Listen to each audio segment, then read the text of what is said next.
In the White Demon Castle, the Demon Lord presents herself in Flight, who is in conflict with a certain man named Saint Chen Bai. The girl says that the boy's failures in this mission have put her in a very bad mood, and in this case, she is about to send the boy to the afterlife. In the face of this accusation, the man tries to defend himself, pleading with his Dark Lord to consider his mistakes and give him another chance. However, the demon woman claims that humble humans have no right to demand opportunities, especially in the magical White Castle. All will be obliterated along with the coming darkness that was getting closer and closer. With almost no choices, that man gathers all his strength to survive while he still can. However, inevitably, the worst happens to the boy who completed almost 100 tasks for the woman, but because of just one simple failure, he was discarded. In his mind, the question of this happening because he is human was the most plausible at the moment. As he falls defeated into a stream, the man begins to go mad, refusing to accept his situation. He then laughs uncontrollably like someone who had already lost all moral lines, and he shows his middle finger to his former master Heloise as an obvious sign of contempt. However, he doesn't have time to vent his feelings as he is quickly drowned in the river by the demon woman. With his end approaching, the former servant of the demons finds himself in endless darkness. But a pendant that the man carried would change everything when he ordered it to reverse. Sometime later, the hero wakes up in his room on a day like any other but still reacts as if he were in conflict with his master. Coming to reality, he realizes he is not dead and wonders where he is. Looking around, he sees the dormitory from his school days and doesn't understand how he ended up there since his memory of being finished by his former boss was clear. All the decades of judgment felt extremely real. In this case, the protagonist questions if he is in a dream but ends up noticing his hourglass. The hourglass is an item he obtained 20 years after the arrival of the universal will when the judgment began. This was probably the most unique item the hero had ever seen, being able to show any attributes and not being able to be destroyed, so he continued to carry it with him. He remembers that the sand was at the bottom and couldn't flow even if you turned it upside down, but now the sand is at the top. The sand is flowing backward and time is reversing. In such a case, it is logical to think that real time is actually different. Looking at his cell phone, the thought is confirmed because the present is set on June 5, 2032, 10 days before the Universal starts its judgment. 10 days later, on June 15, the Universal will officially arrive and begin the judgment. On that day, more than 90% of humanity will die. Additionally, the dead humans will turn into zombies and horrible monsters.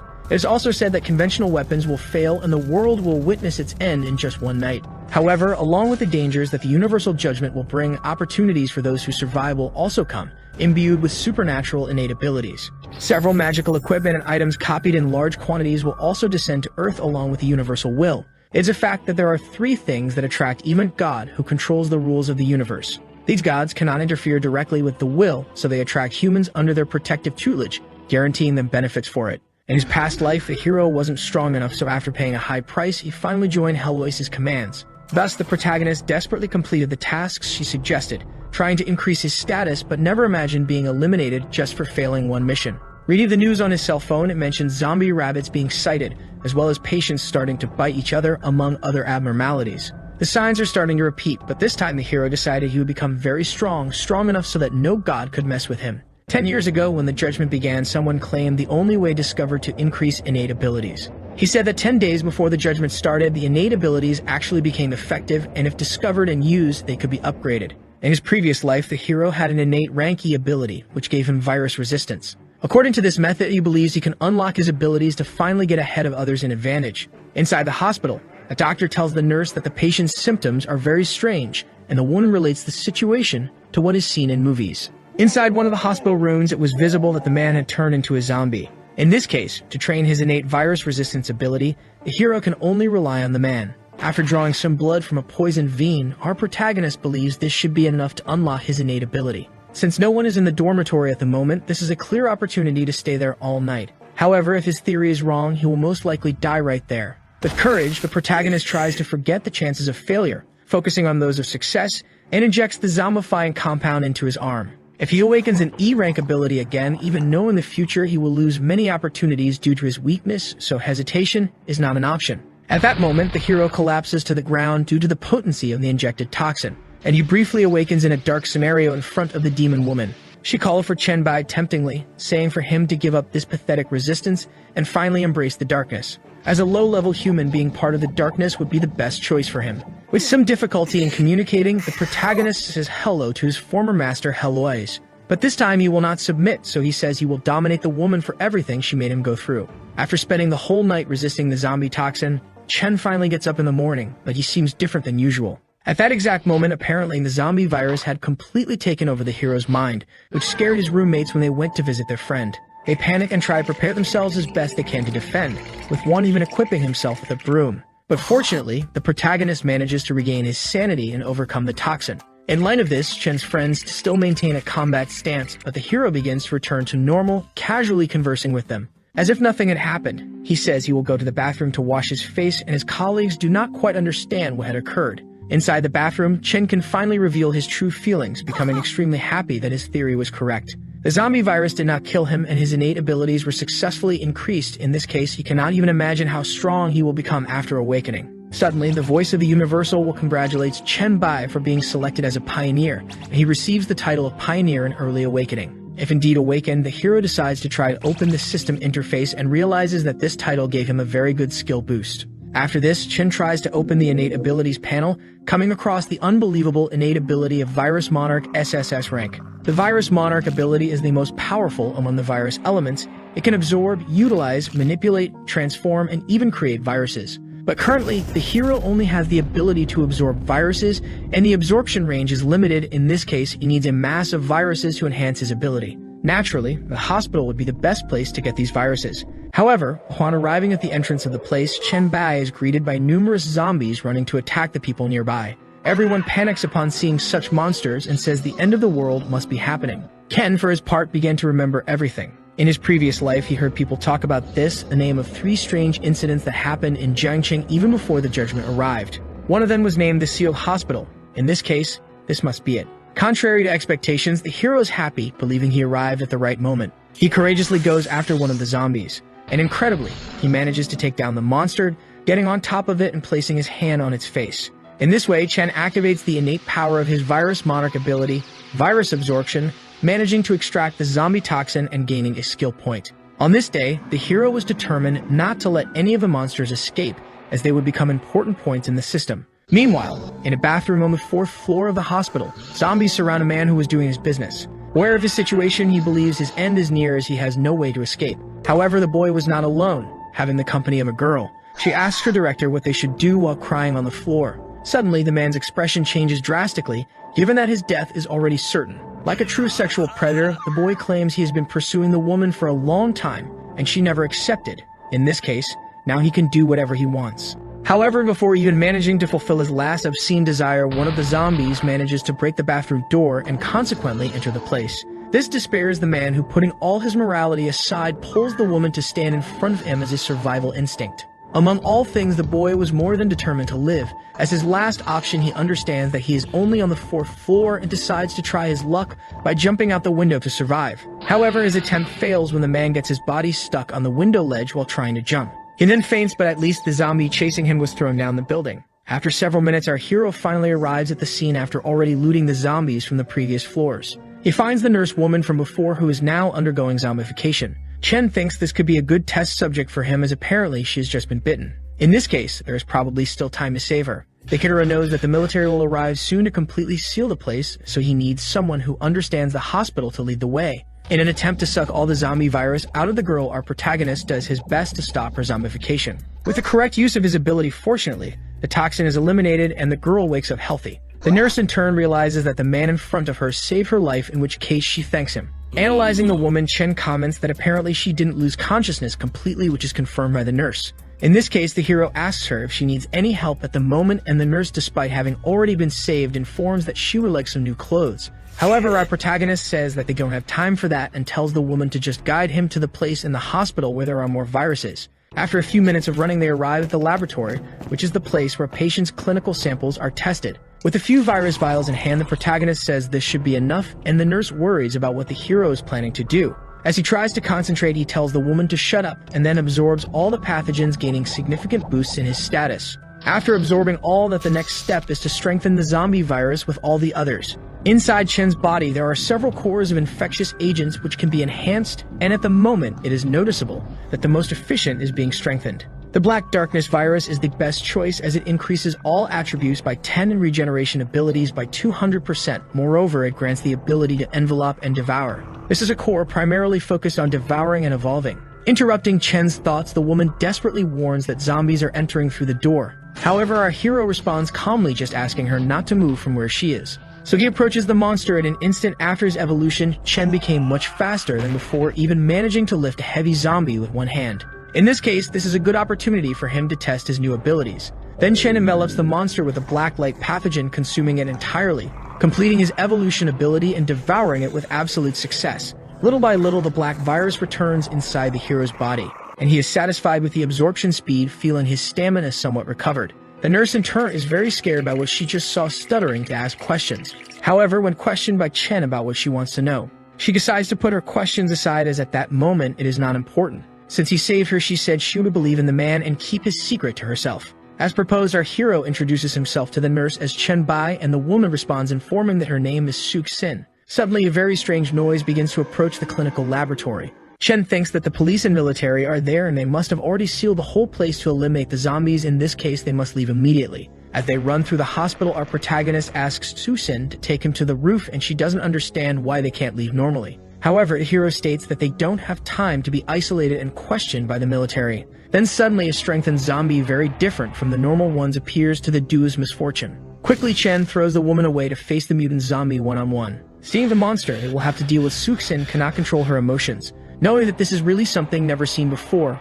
In front of that monster, our hero prepares for the worst. After having his arm cut, he thinks that is interesting because it is a mutant. Given this, he does not know what kind of evolution the blacklight virus will produce upon absorbing it. At this moment, the monster jumps off the walls, intending to surprise and attack our hero. But as it launches its attack, Chen jumps over the monster, managing to dodge easily, and thrusts his foot into the monster's face with a powerful kick. Once again, our hero jumps around the place to try to confuse the monster's attack pattern. Chen crosses to the other side of the corridor, managing to take hold of a lifeless zombie body and absorb it. But the mutant gives no time for Chen Bai to rest, going towards him again, and apparently his general abilities are on par with the hero. Receiving the monster's charge, our hero counterattacks with his blacklight virus, managing to land a powerful blow that pins the monster to the wall, leaving a hole right in the middle of its chest. After this, Chen distances himself, retreating, and waits to see if his attack was effective. However, unexpectedly, the protagonist's blow caused no damage, in which case he thinks it will take a long time to defeat it. In an attempt to help her savior, Suksin breaks the emergency protection glass and grabs an axe from inside.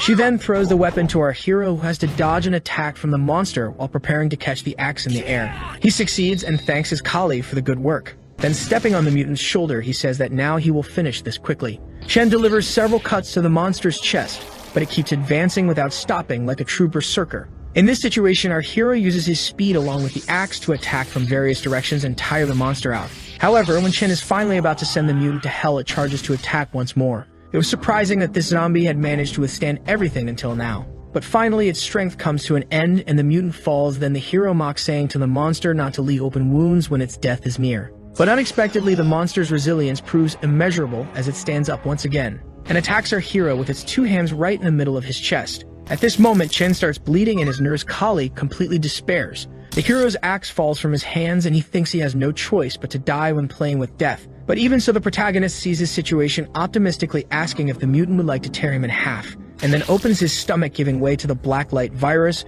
which starts to take over everything around. He finally manages to accomplish his initial goal of absorbing the mutant with his Devour and Evolve ability. At this moment, the roles are reversed and the hero asks if the monster is scared, but even if it is now, it is too late. Faced with that terrifying image of her friend, Suksin is scared, and the devouring ends up consuming the second stage mutant. The system informs that the blacklight virus will undergo a transformation process, acquiring the zombie's claw ability, the Bone Claws. This made the hero very satisfied because he was really right when he decided to choose this ability to evolve. For having taken too long in the place, the military finally arrived, pointing their guns at the group and ordering them to keep their hands up. At this moment, the hero tells Sue that he will count to 3, and if there is no action, they will be shot. With the nurse in his arms, the countdown ends, and it is time to take a drastic measure. After the military starts firing, Chen, without looking back, begins to run while being guided by the nurse. She informs where the roof is, but is worried about her savior, who is being shot multiple times. However, he already knows this and states it is alright. Finally reaching the hospital roof, our hero kicks the containment door, breaking it.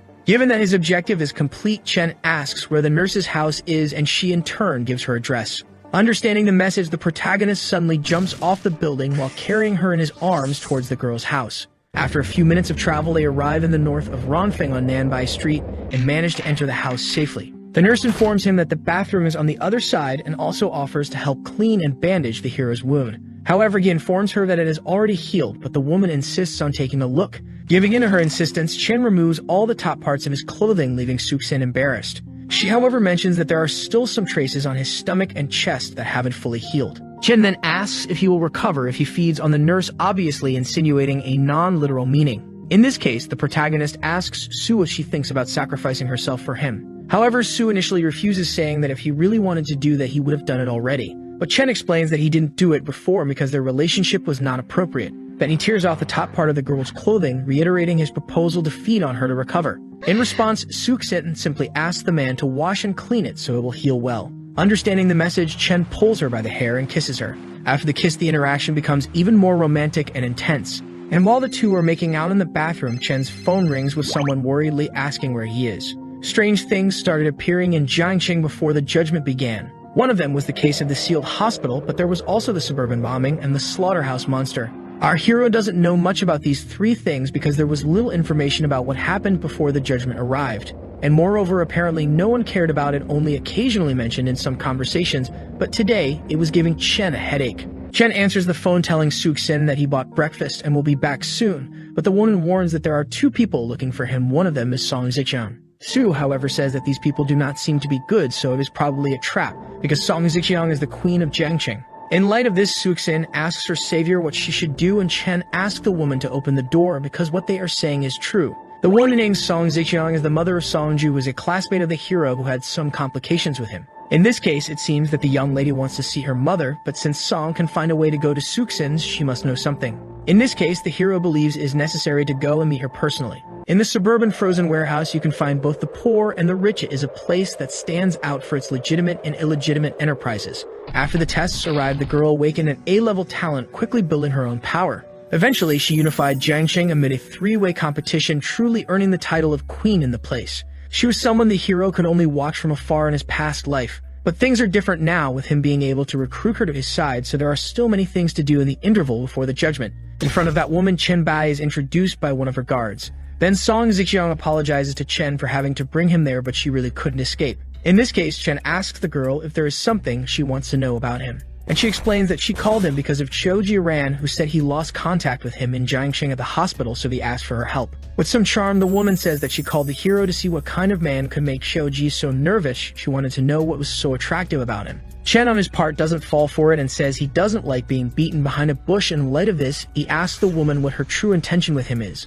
The woman understands that her friend is quite direct, but states that in any case she wouldn't do anything like that. Thus, the woman asks what the hero thinks of her, because since Chen likes Shoji, being her godson wouldn't be a bad idea. However, our protagonist believes he doesn't have a good reason for that lady to want him. And unexpectedly, Song reveals having seen the man's heroic performance at the hospital. In light of this, it is understandable that anyone would develop feelings. The woman knowing about his previous actions was something that shocked Chen Bai. He says he remembers destroying both the hospital surveillance cameras and the power generator in that situation. It is unlikely the woman discovered it so quickly. But she says not to be underestimated, because at least during the time of entry through the corridor to the monitoring room, her staff managed to monitor the hero. And conveniently, the lady also has someone inside the hospital. After showing her conversation with this person in the hospital, it is clear that the woman was observing all the events, having even filmed Chen's escape with Suk-sin. Song's luck is very good, because among the survivors who left isolation with the troops this morning, she found the nurse's colleague from the video, Liu Feng. This name is familiar to our hero.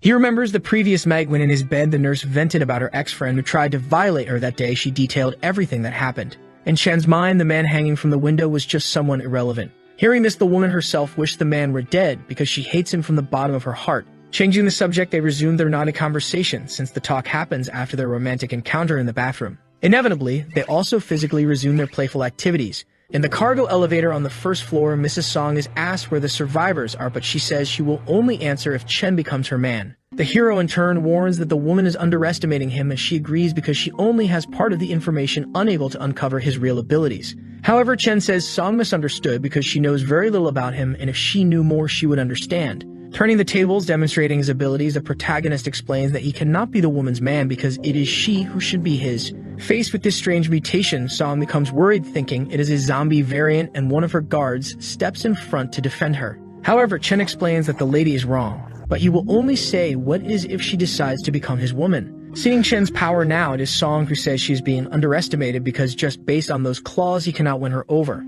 However, the boy already has a beautiful young nurse with him. In this case, there would be no reason for him to be interested in an older woman like her. Like a true charmer, the protagonist pulls the woman's face, asking who wouldn't be tempted by such a beautiful married woman. Additionally, he invites her to stay with him for a few days before the apocalypse, but Song doesn't understand what he is insinuating because so far only a few zombies have been seen. Seeing this, Chen explains that soon everything happening now will be seen as mere warm-up. In such a case, Song understands that the man must know a lot, and he responds knowing more than she imagines. Realizing that neither of them is the type to easily submit to others, Song suggests they collaborate, with her helping and the hero providing the information. In mutual agreement, the two shake hands, and Chen states that conquering the Queen of Jiangqing is not easy, which she agrees. However, it took a long time for Song to find a man who wanted to conquer her. In this case, she advises the hero to keep trying. Suddenly, the sound of gunfire in the area catches everyone's attention, and they quickly turn to try to understand what is happening. The one explains that the previous night, Commander Huang of the Jiangxing military region sent Captain Zhao to negotiate with her. They requested some refrigerated warehouses to store the living zombies and the survivors who refused to isolate in the hospital. In this case, the gunfire noises probably come from them. Song then wonders if something went wrong because there were only 30 zombies trapped in the warehouse who could barely move. Additionally, half of a platoon was on standby at the location, which made Chen doubt the speed with which the zombies were discovered. However, they didn't know that putting zombies in extreme situations increases their mutative abilities. In this case, connecting the dots, Chen begins to understand where he is. This was the location of the second event, the suburban bombing, so Chen decided to call everyone to take a look because he was interested in the mutation. At the central event location, the zombies start escaping from the freezing chamber, destroying everything around while the military futilely tries to resist. They even reach the point of throwing a grenade at the mutant, which is a huge zombie with arms in its eyes. The smoke from the explosion begins to rise, but little by little, the worst possible situation is revealed to the men. That mutant hadn't suffered any damage, now even having captured one of the platoon's soldiers with its hand. Supreme Commander Zhou understands that their weapons are ineffective and orders everyone to form groups of people around the monsters, spreading their attacks. All of this is to buy time until reinforcements arrive, but at the right moment, Song appears, asking the captain to have his troops cease fire and withdraw. Zhao does not understand what the boss is saying. In this case, she explains that there is no way to hurt the monster conventionally, so the best thing to do is not to die in vain. She asks the captain to have the troops protect her warehouse workers and the hospital survivors, and as soon as they can to get them out of there. However, the captain states it is impossible because the monster is not slow, and no one can escape unless someone restrains it. With some confidence in her ally, Song reiterates her request to Zhao, telling him not to worry about the monster because someone will take care of it. Elsewhere on the battlefield, Chen saves Luli's life by stopping the monster's hand when it was about to deliver a fatal blow to the girl. However, Chen Bai realizes that with just one grip his body was almost displaced, and it seems the monster has grown so much that it cannot be defeated by brute force. Coming to attack, the mutant prepares a blow with its enormous hand, and our protagonist activates his claws to counterattack, managing to cause significant damage to the monster due to the difference in speed and flexibility between the two. Very irritated, the mutant tries to charge once more. However, it begins to lose control, entering a state of mental confusion and ends up attacking a nearby building. Seeing all this, the military Zhao comments, impressed that the woman is bringing a monster with her, but she says he is just her partner. The warehouse destroyed by the monster stored large quantities of meat, so Chen climbed one of the piles, telling the monster not to eat any of it, because it will lose that food due to his absorption ability by the virus. That mutant tries to attack our hero, but the evolution devour ability was already activated. With the monster's punch, a shrill sound echoes through the place along with a strong gust of wind. The system prompt is then completed, having consumed a large amount of frozen beef, causing the blacklight virus to evolve, increasing its strength and resistance. Chen, for his part, praises the quality of the beef, which not only restored his energy but also leveled him up, unlike the monster, which now seems exhausted, jumping to the rear of the mutant while it tries to regain its strength. Chen activates his claws and says it is time for the monster to die. The zombie notices our protagonist's charge, but cannot defend itself, having its face hit. Then it falls to the ground, almost defeated.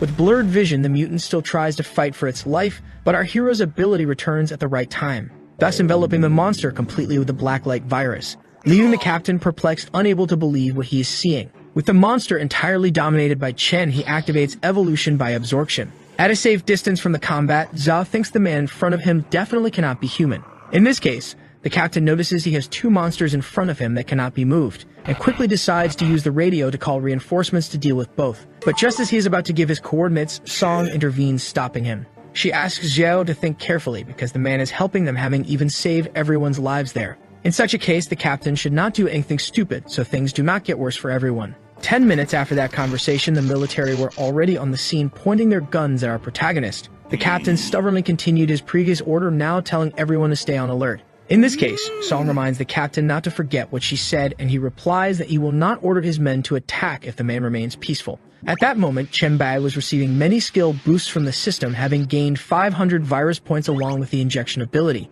Due to the hero having devoured a rare 15th stage mutant of the Meat Mountain type, all black light abilities received a major boost. Additionally, decomposing the monster's power, Chen gained the heavy hammer power. Indeed, a significant evolution occurred, and the manifestation of the protagonist's virus after absorption more than increased. In his mind, Chen thinks the heavy hammer is a powerful weapon, but at the moment, there is nothing he can do to test it. Regardless, for our hero, it is fine because the gain of the day was enormous, materializing a piece of Meat Mountain essence in his hand. Chen thinks it is a rare material that can be used to make equipment, and if he finds a way to control it, he can even use it to create an infinite meat wall. In this case, if he decides to feed the essence a little more, it is likely that another Meat Mountain zombie will grow to finally test his current strength. However, Song slowly approaches, making our hero hide the essence in his coat. The woman introduces Luli, the woman who was saved by Chen Bai. The protagonist, however, states he already knows the woman, as she is not only a famous journalist in Jiangsheng, but also a famous internet celebrity. He asks if it was she who filmed him in the hospital, which is confirmed by the girl who says she was saved by Chen twice.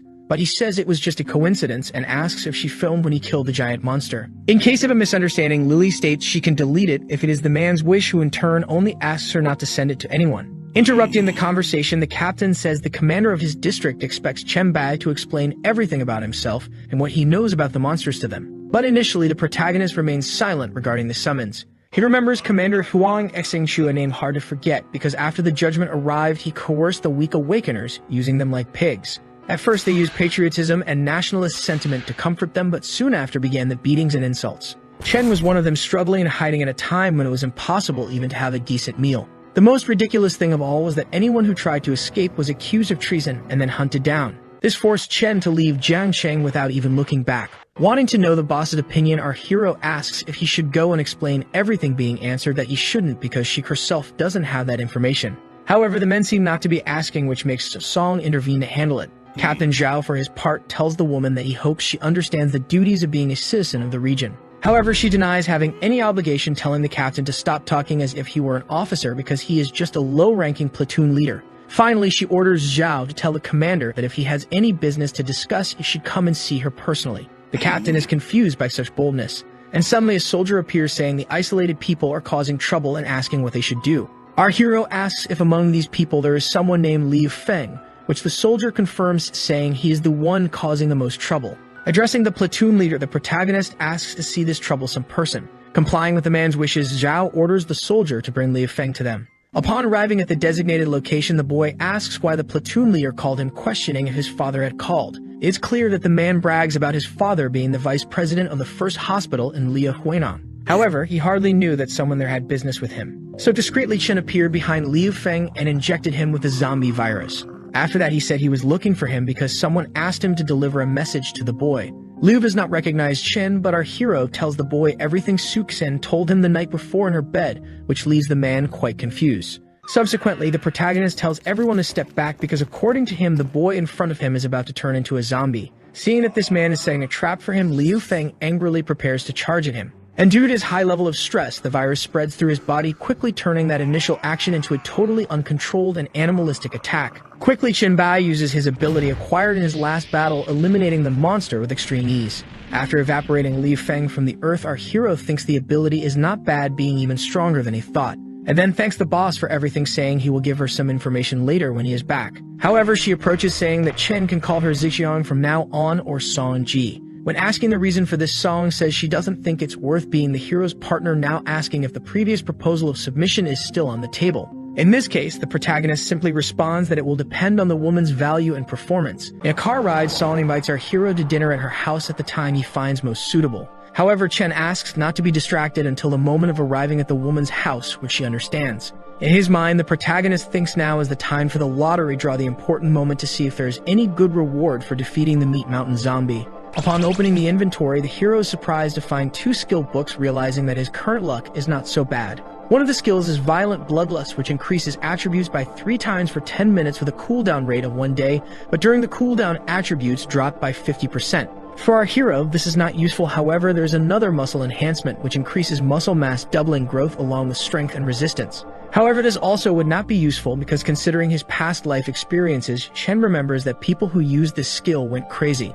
Although these two skills are not useful for Chen, the two books will be very valuable in the early stages of the judgment for ordinary people. Thinking about creating a faction, the protagonist thinks it is time to start planning since he receives 6 gold coins, which is enough to start a group. With the creation of the group, the hero can use it to help pioneers, guaranteeing them a solid foundation in the beginning. Besides that, factions in the final stage will become very complex. The relationships established in the early stages are crucial for future development, so it is time for Chen to choose a name for the guild. He cancels this option, generating a generic name, Group Number 1, and in his mind, the hero says Heloise will rebuild her white empire and create a divine kingdom. And finally, she who made him suffer so much will become the most submissive of dogs under his feet. 3 hours later in Song Zhejiang's private villa, the woman begins to understand about the cosmic judgment in which more than 90% of people will become monsters, besides gifting some survivors with abilities. In light of this, Chen says that this is all that can be said at the moment, but it should be enough for the girl to gain an advantage. To which she responds that it is not enough, and wanting to be direct, asks if she can follow this journey with the hero. However, Chen says that firstly he prioritizes ability, meaning useful people, and secondly loyalty, like a dog to its owner. Reflecting on loyalty, the woman says she can provide. And regarding her ability, she believes she is more than qualified because besides having influence, she also has status, money, and Jiangxing in her hands. However, Chen reminds her that the rules and values after the judgment will be completely new, with the current idea of power, status, and money losing their total value. So in this chaotic world, enslaving the woman could be more advantageous in the hero's mind, making her imagine a sale audience where many perverts desire her. After such an explanation, Song asks the difference between being a loyal dog there and a toy somewhere else. Then Chen states that by being on his side, the woman can increase her strength, besides having a master who will not restrain her out of fear. Feeling that hesitating a bit more will lose the opportunity, Song wisely decides to make her decision, standing in front of the hero and kneeling, promising to serve him as her master.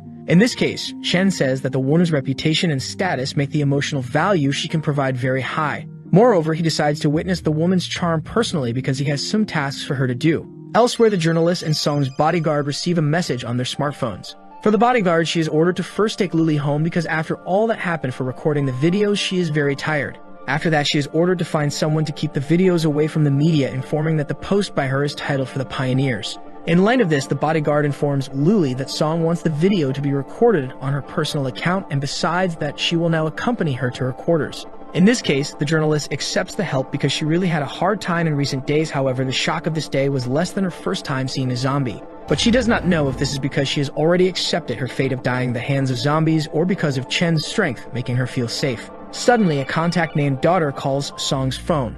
Bai decides to answer while his partner is unavailable. On the other side, a girl calls for her mother, informing that a stranger said he wanted her to go home. Seeing this, she wants to know if something is happening. Breaking the girl's expectations, our hero introduces himself on the call, leaving the woman confused, not knowing why Chen has her mother's phone.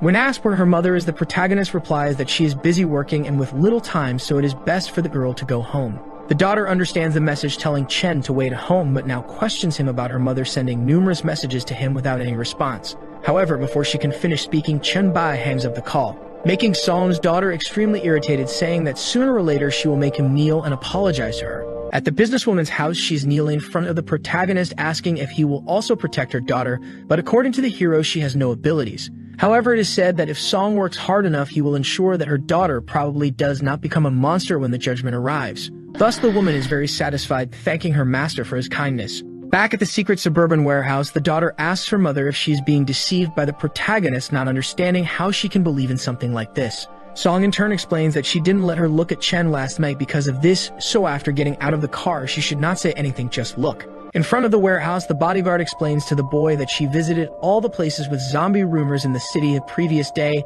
and in the end, only this place was found. This place was used as an illegal casino, but now both the house and the players have become zombies, estimated to have about 160 of them, along with some special ones. Definitely this information interests the young hero. Facing this new challenge, Bai orders the staff to open the door, and quickly, as soon as the gates are open, the zombies start pouring out, wildly scaring the employees. A mad and uncontrolled herd rushes at our hero, kicking up dust and creating a chaotic atmosphere. However, the protagonist is prepared for all adversities, receiving the first of the zombies with a kick to its stomach.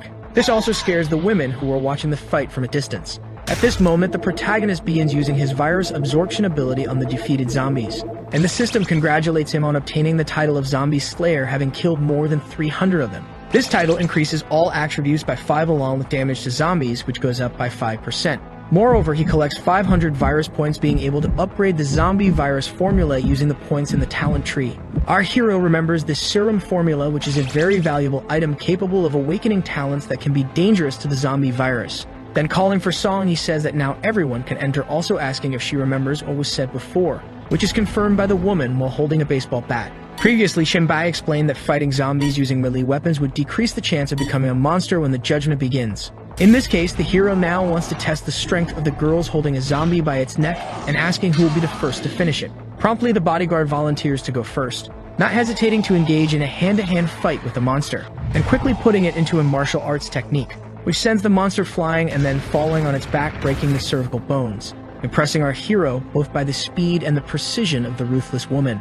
Next, it is Song's turn, who crushes the zombie's skull with her metal bat. Chen notices that the woman's strength is not enough because even though she knocked it down with one attack, it took her more than 10 to finish it. The next to defeat a zombie was Suksen, who took even longer to complete the same task, being reprimanded by the hero, who calls her weak for taking so long even though it is a monster with which she is familiar with the body structure. Now finally, it is Song-ji, the boss's daughter's turn. However, she gets so scared that she urinates on herself. She screams at her mother that she can't do it, trying to flee the situation. And given that the girl wet herself without even fighting, she fails the test. Faced with this shame, the protagonist calls Zixiang to discuss a matter with him. Getting closer, Chen explains that Lang Shuang went to several places where there were rumors of monsters, but nothing was found, which needs investigating. Now about her daughter, Song tries to defend her, but the hero explains that she is very bad, and at the moment there is no time to train her, so it will be up to the woman. However, his colleague comments that the virus has not been eliminated yet. In this case, Chen hands her a paper that will solve the problem. This paper contains the formula for the zombie virus serum in certain complicated stages. Faced with this, the protagonist says to just place the materials in the formula to generate it, as it is a precious potion formula. Thanking him for his trust, the woman says she will do her best to complete the task and keep the formula safe. Seeing this, Chen Bai tells her to do her job and asks someone to take her back, which she complies with. At this moment, the hero thought that his post must have been seen by many people, but he still did not know if anyone had contacted him. Upon looking at the notifications on his cell phone, the protagonist encounters very strange messages different from what he expected. However, among several useless messages, one of them caught Chen's attention. Someone claimed to be a pioneer and asked how the man knew about it, making our hero excited because not everyone was fooling around. Asking what the man's ability is, he replies having an S-level talent for mind control, making our hero quickly add him to the group. The name of this person, who has just joined groups 01 in the system, is Han Xiao. Connecting the dots with all the information given in the online chat, Chen Bai concludes that this pioneer from Shuchuan is someone well known, being none other than the high-level emperor known as Su Kyun. At 7:30 in the evening, Lu Lai answers a call where Song asks if she had made any progress in investigating the zombies, to which the journalist replied she had. It is discovered that the responsible parties are forces outside of Jiangsheng. They ordered everyone to collect zombies for a container near the dock. Lu Lai sent someone to get some information, and now it was time to meet the person, but he hadn't arrived yet. Then suddenly someone shouts saying that the wait is over. The dead zombies start falling from the sky as if they were disposable, and at the top of the place, a man the journalist wasn't expecting laughs, and also introduces himself to her, leaving her very scared for being discovered. At the Liu Huai mansion, he informs the protagonist that he has learned a lot from the group's documents, but his abilities have some issues he doesn't understand. In this case, Chen asks the boy to send it to him to look at coming across the ability in Wood Body, which according to this system is the path to immortality. This is an SS rank ability, however the cost to activate it is high. In this case, Liu must be wise to harm his foundations to increase his offensive power. After the conversation, Song arrives at the scene and our hero asks what is wrong. Unfortunately, she informs that the journalist found the zombies sent to the enemy container, but she was captured and now they want to negotiate. In this case, the protagonist asks if the kidnappers actually contacted the woman, because in that case, the journalist would have given up on her. And Song quickly kneeled in submission, explaining that Lu Lai would never betray them, as the problem surely lies with the people being investigated. In this case, the protagonist decides to save the girl, and Song thanks her master for his understanding.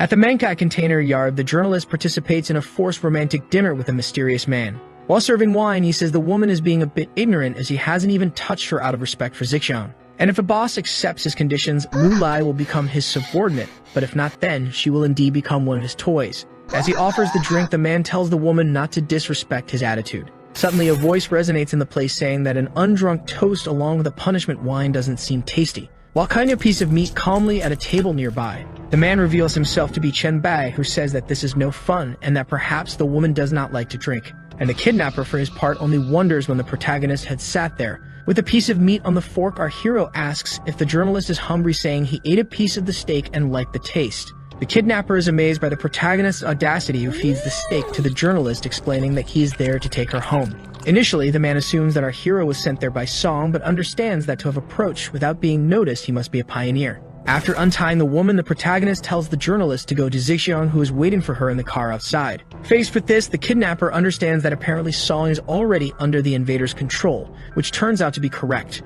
In that case, the man stomps his foot and says that is interesting. It is indeed unlikely that the Queen of Jiangxing would surrender so easily, so it is logical that the hero must have many interesting methods. Filling 2 glasses of wine, the man says they can prove ideas because he is very interested in these things and that they can work together. So the proposal to join the kidnapper and become the King of Jiangxing is made to our hero, along with an invitation to make a toast. However, unexpectedly, the protagonist refuses the offer, leaving the man in such a state of shock that he ends up dropping the glasses on the floor. Regaining his composure, the boss of the place informs that he has an S-rank talent and threatens the hero, asking if he also wants to drink a punitive drink. Walking towards the kidnapper, Chen Bai says that before coming there, he found out that the man not only collects zombies, but also creates them from living people. In this case, having a powerful ability like his is detrimental and useless. Besides, helping the man is not worth the hero's effort, since he himself has an SSS rank ability. Laughing at the situation, the kidnapper informs that his talent is called Progressive Slaughter, receiving part of the attributes of anyone he permanently kills. This invincible high-level ability is only S-rank, and Chen Bai says he has an SSS rank 1, so the most likely scenario would be the hero becoming a god instantly. The protagonist, for his part, says that the kidnapper's deduction is close, but he will not explain while thinking about the enemy's ability. Calling the boy an arrogant child, the warehouse boss attacks our hero, saying he hopes to gain attributes with his death. Amid powerful attacks, an important fight begins with the protagonist managing to defend against the assault. Seeing this, the kidnapper releases more of his power, destroying his clothes and showing his muscular physique. With a charge from the protagonist that throws the man into the air, the battle continues. He, however, manages to recover and return to attack Chen with his fists, also managing to grab the hero's arm with his iron claws. Mockingly, the man asks if Chen Bai is okay, as he does not seem to have much strength left. Moreover, he questions if the hero is indeed someone with an SSS rank talent, telling him to stop hiding his power and show everything he has. But the protagonist informs him that he is already using his talent despite his enemy not having noticed. Irritated, the kidnapper decides to stop playing and reveals even more of his power, leaving Chen surprised. With a single attack, our hero is thrown against one of the containers in the place, breaking everything in his path. In his mind, the man thinks that both his speed and his psychic strength and agility are all greater than the protagonist, yet he still claims to be strong. With the tide of battle in his favor, he also says that the hero's tricks are nothing compared to his absolute power. However, suddenly, this game boss starts to feel the side effects of something that was planted in him minutes ago. The system then begins to warn him about the various negative effects he is experiencing at the moment, leaving him bewildered. Chen Bai, for his part, praises his enemy's physique, saying that is why it took a while for the virus to take effect. In this case, he asks how the man feels. Now lost in rage, he comes to attack Chen in his last resort with all his strength. However, now he is easily intercepted, having his chest pierced by the protagonist's right hand. In that case, he remembers being called sneaky and confirms being different from the others as he had warned. Turning the tables, Chen warns that he will absorb the man to gain some abilities, then tells him not to disappoint him. The system alerts that an evolved human has been absorbed and the Blacklight virus has completed its initial awakening stage, significantly increasing attributes. The Blacklight virus becomes the base attribute for the Monarch virus in the hero's body, and now the system says he can see some memory of his defeated enemy. This memory may bring the chance to steal an ability, and Chen realizes he has already gained 30% more strength, along with 20% more spirit and 100% more regeneration from the previous evolution. Moreover, the virus evolution also increased the skill status, with most statuses rising by 50 points and regeneration by 200. As if that were not enough, all elements increased by 20 points, and this was added to the protagonist's basic attributes. In this case, it is notable that Chen cannot play around for long, as normal people generally have attributes less than 5, which are already very fragile for him. With the enemy's defeat, our hero received equipment herbs and consumables, praising his luck, but still knowing that they are worse items than his own. The system reported obtaining a metal claw and a biological hazard disaster, which was a good sea-level item. In this case, it is confirmed that the kidnapper's luck was really good, but now all these items belong to Chen Bai. From the beginning until now, the protagonist's talent went from rank E to rank SSS, and the rumors of the 3 strange events were well rewarded. At the same time this happened, he managed to recruit Song Zixiang, the future lord of Jiangxing. Now waiting for Chen Bai outside her car, Song asks her master to get in. And he knows that with his current strength, it will not be worth going after the monsters that will appear randomly after the judgment arrives. So during these days until the event arrives, Chen decides he will just organize and prepare everything he will need for the post-apocalypse.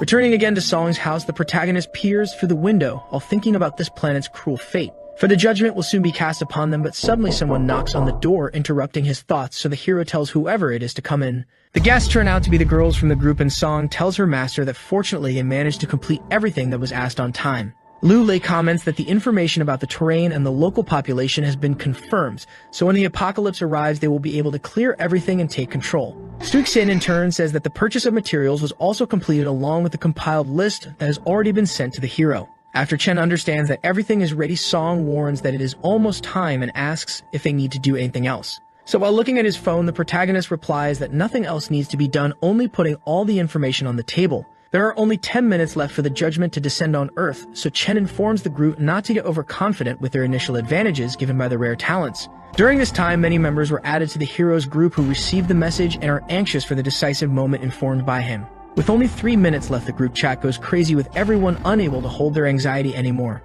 In this case, the protagonist tells everyone to come to the window to get a closer look. For in just 10 seconds, this quiet and peaceful scene will become a distant story. With only 6 seconds left, the world is heading towards its end. Song, for her part, says she is scared to the bodyguard and she asks the girl not to be afraid. Little by little, the countdown was approaching 0 and the tension in the place was clear. With only 2 seconds left, it was time to put Chen Bai's words to the test. Then on June 15 at midnight, the advent of the judgment descended on Earth. With the blue star of the apocalypse, the judgment officially began. Human survivors will soon become evolved, and these humans will gain innate abilities capable of increasing their levels by gaining experience. Other races that emerge as a result of the advent of the judgment will also be part of this race between life and death. Like a testing ground, the blue planet will become home to countless secrets and wild rifts. And whether this is dangerous or an opportunity will depend only on the person involved.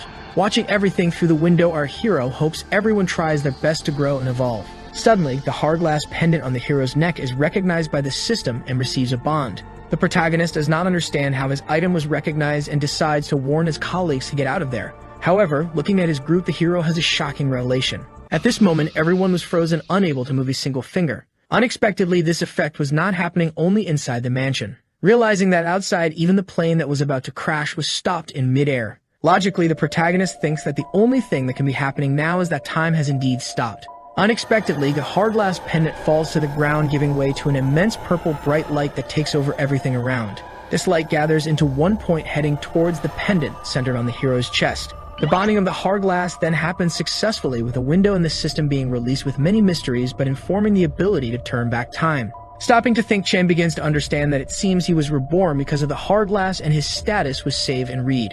From this, a powerful ability to return to previous conditions is developed. This makes our hero very happy, especially because the cooldown time is only 1 hour. After returning from frozen time, Song feels as if she has been called and asks if there are more orders for her. Saying she heard correctly, the protagonist tells her to go confirm the safety of the area as quickly as possible because the night is very dangerous. And promptly, they all understand his orders and quickly get to work. A new day dawns, and with it, the entire city was already in a state of true terror. Around the mansion, many zombies were chasing humans who were trying to defend themselves with modern weapons. From the top of the staircase, Song, who has now received her abilities, activates her amethyst eyes of S rank, thus going confidently into battle. The amethyst pupils can transform objects into amethyst or lights for offensive and defensive combat. Furthermore, the power increases with mental strength. After that, the woman activates crystal understanding, which can see the target's attributes and can change effect with the difference in mental strength between the two. This normal zombie has stats of 5 points or lower, and its weakness is in its head, thus having it sliced off by the woman's amethyst sword with ease. From the top of a building, the bodyguard lurks behind the monsters. She awakened an A-rank assassin ability having invisible and undetectable breath and receiving an increase in strength and sensitivity. Since her first attack has a 100% speed bonus, she easily defeats several of them in a single strike. Suddenly, one of the employees arrives in the mansion hall holding a survivor. Then Sin, who awakened a B-rank healing ability, tells the man to give a zombie serum to the civilian who will soon be fine. Later at the location, our hero tells the journalist that things seem to be going well, and she replies that it is due to the preparation they had in advance, explaining that at the moment they have the entire territory and people at their disposal without any accidents having occurred so far. Understanding that everything is under control, the hero says he will let Lai manage, informing her that he has something more important to do. Before the girl can even say goodbye, Chen Bai disappears with a powerful leap that raises enough wind to even lift the girl's skirt. On the Jiangxing Mountain Road, the protagonist runs at high speed, remembering how bad it is that weapons and vehicles do not work in the early stages. However, with his current speed, it is likely that he can reach the desired location in time. On the first day of the apocalypse, Chen reveals having seen a sign that appeared in the air at Jiangxing University. It took a long time for him to understand the meaning behind it, but now is too late for regrets. Needing to seize the opportunity he has now.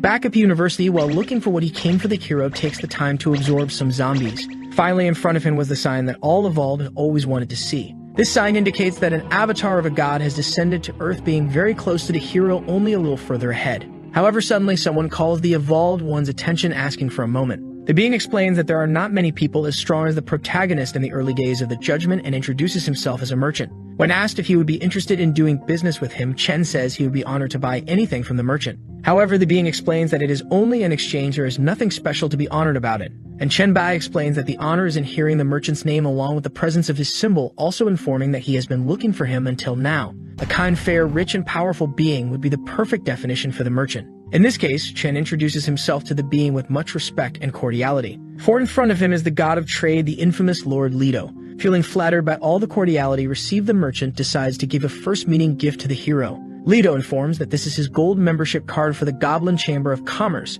and if the card is used, it will be possible to get a 12% discount. Chen is very happy and thanks the man's kindness, while thinking that in his past life, when meeting the merchant, he was already immune to compliments. Changing the subject, Lido decides to show his product menu since the hero is there to buy, showing 2 S-rank items. Chen is surprised to see the Thunder Scroll from his past life, realizing that it was bought there along with many other precious items. Apologizing for the inconvenience, our hero asks for Lido's forgiveness, since even though he wants to buy the items, he still doesn't have enough money. But the merchant already knew that beginners wouldn't have much money on hand, so he told the hero to work hard and come back to buy from him in the future. The protagonist in turn questions Lord Lido, saying he heard that gods cannot participate in the judgment, directly needing to invest in someone first. In this case, he must be there looking for someone to invest in. Faced with this, the merchant is impressed with the hero's sagacity, praising him for knowing a lot and asking if he wants his investments. In light of this, Chen says that Lido has a great treasure that impresses even the gods, and that no evolved one could refuse. In this case, he asks for the investment. Sitting in a chair, the merchant states that his investments have to be profitable and something that the gods can covet, so he questions Chen's value. For even though the hero is his admirer, he will not make deals that bring him losses. And even though it is tempting, he is not planning to invest in someone so soon, but he decides to give the little boy a chance, saying for him to be proud, because if the hero had not been gifted and already had the aura of another god, he would not be doing business. Getting excited, the protagonist asks if he can receive the precious investment now. However, Lido denies, explaining that talent does not represent the future, and among the gods there are those with a level lower than A. So to get the highest level of his investment, the hero will need to prove his worth by demonstrating his growth and real strength. Suddenly, a mission appears in the system explaining that the Lord of Trades has issued an SS rank mission for an ultimate investment. Quickly, without wasting time, our hero gladly accepts. Lido explains that when the mission is completed, the protagonist will be able to use this coin to summon his shadow, and hopes that he does not take too long. Holding the coin in his fingers, Chen says he hopes the merchant can show him in return the treasures that even the gods covet, to which Lido promptly agrees while summoning a dual profession scroll. This definitely catches our hero's interest. Having finished his work, the merchant stated that it was time to leave and wished him well, as today's harvest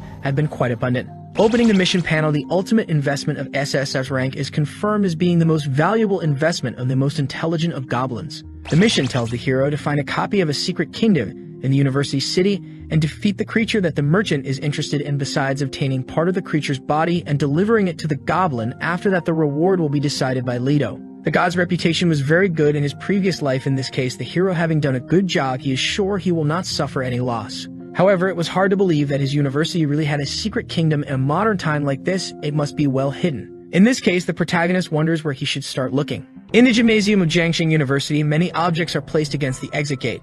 Inside the place, some survivors are taking refuge, and at the moment, a fight is happening. Some students fall to the ground beaten, and their colleagues try to help them, but the situation is already out of control. The aggressor reveals himself to be a muscular adult man who orders the student to take off his clothes and make an appeal to become his slave in a way that pleases him. And in case the young man refuses, the man states that he will kill him without mercy. The student's colleagues stand up hurt and furious, not willing to submit. But the aggressor reveals his talent, saying that if they choose to die, he will make their wishes come true, but he will make the death slow and painful.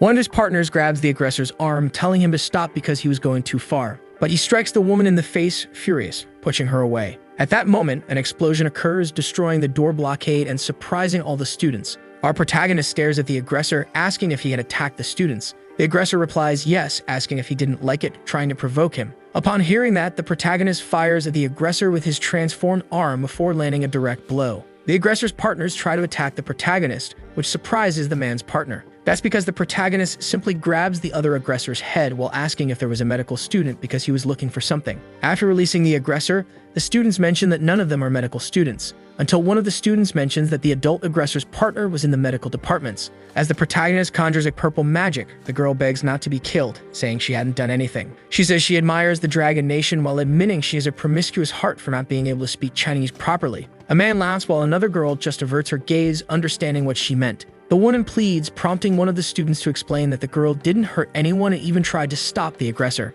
Kenbai mentions that while the students could go, the woman should stay. After that, he instructs the group to head to Jiangxing Dongshan Villa, asking them to mention his name so they can be helped. One of the students mentions that the school is full of zombies, while another asks if Dongshan is far from there. But Chenbai explains that he has already taken care of all the zombies along the way, and that they would have evolved after surviving. Our protagonist questions what the group would do when the monsters start multiplying. He warns that if they were afraid, it wouldn't last long, making all the students fall silent. Upon hearing that, one of the students thanks him and says they are leaving. At that moment, the woman asks if she can't leave with them, trying to understand why she had to stay behind. She believes the reason is that the students of the Dragon Kingdom love foreigners and asks not to be treated harshly during training. But Chenbai says she is mistaken, as he isn't interested in a promiscuous girl, reminding her he's looking for the medical department. The girl becomes embarrassed, saying she was so scared earlier that she didn't hear anything at the time, until she understands and tells him not to insult her. That's because the girl was pure, despite being willing to prove what she was saying. Kenbai simply accepts before they proceed to the university stadium. The girl says she's tired and asks if they can take a break,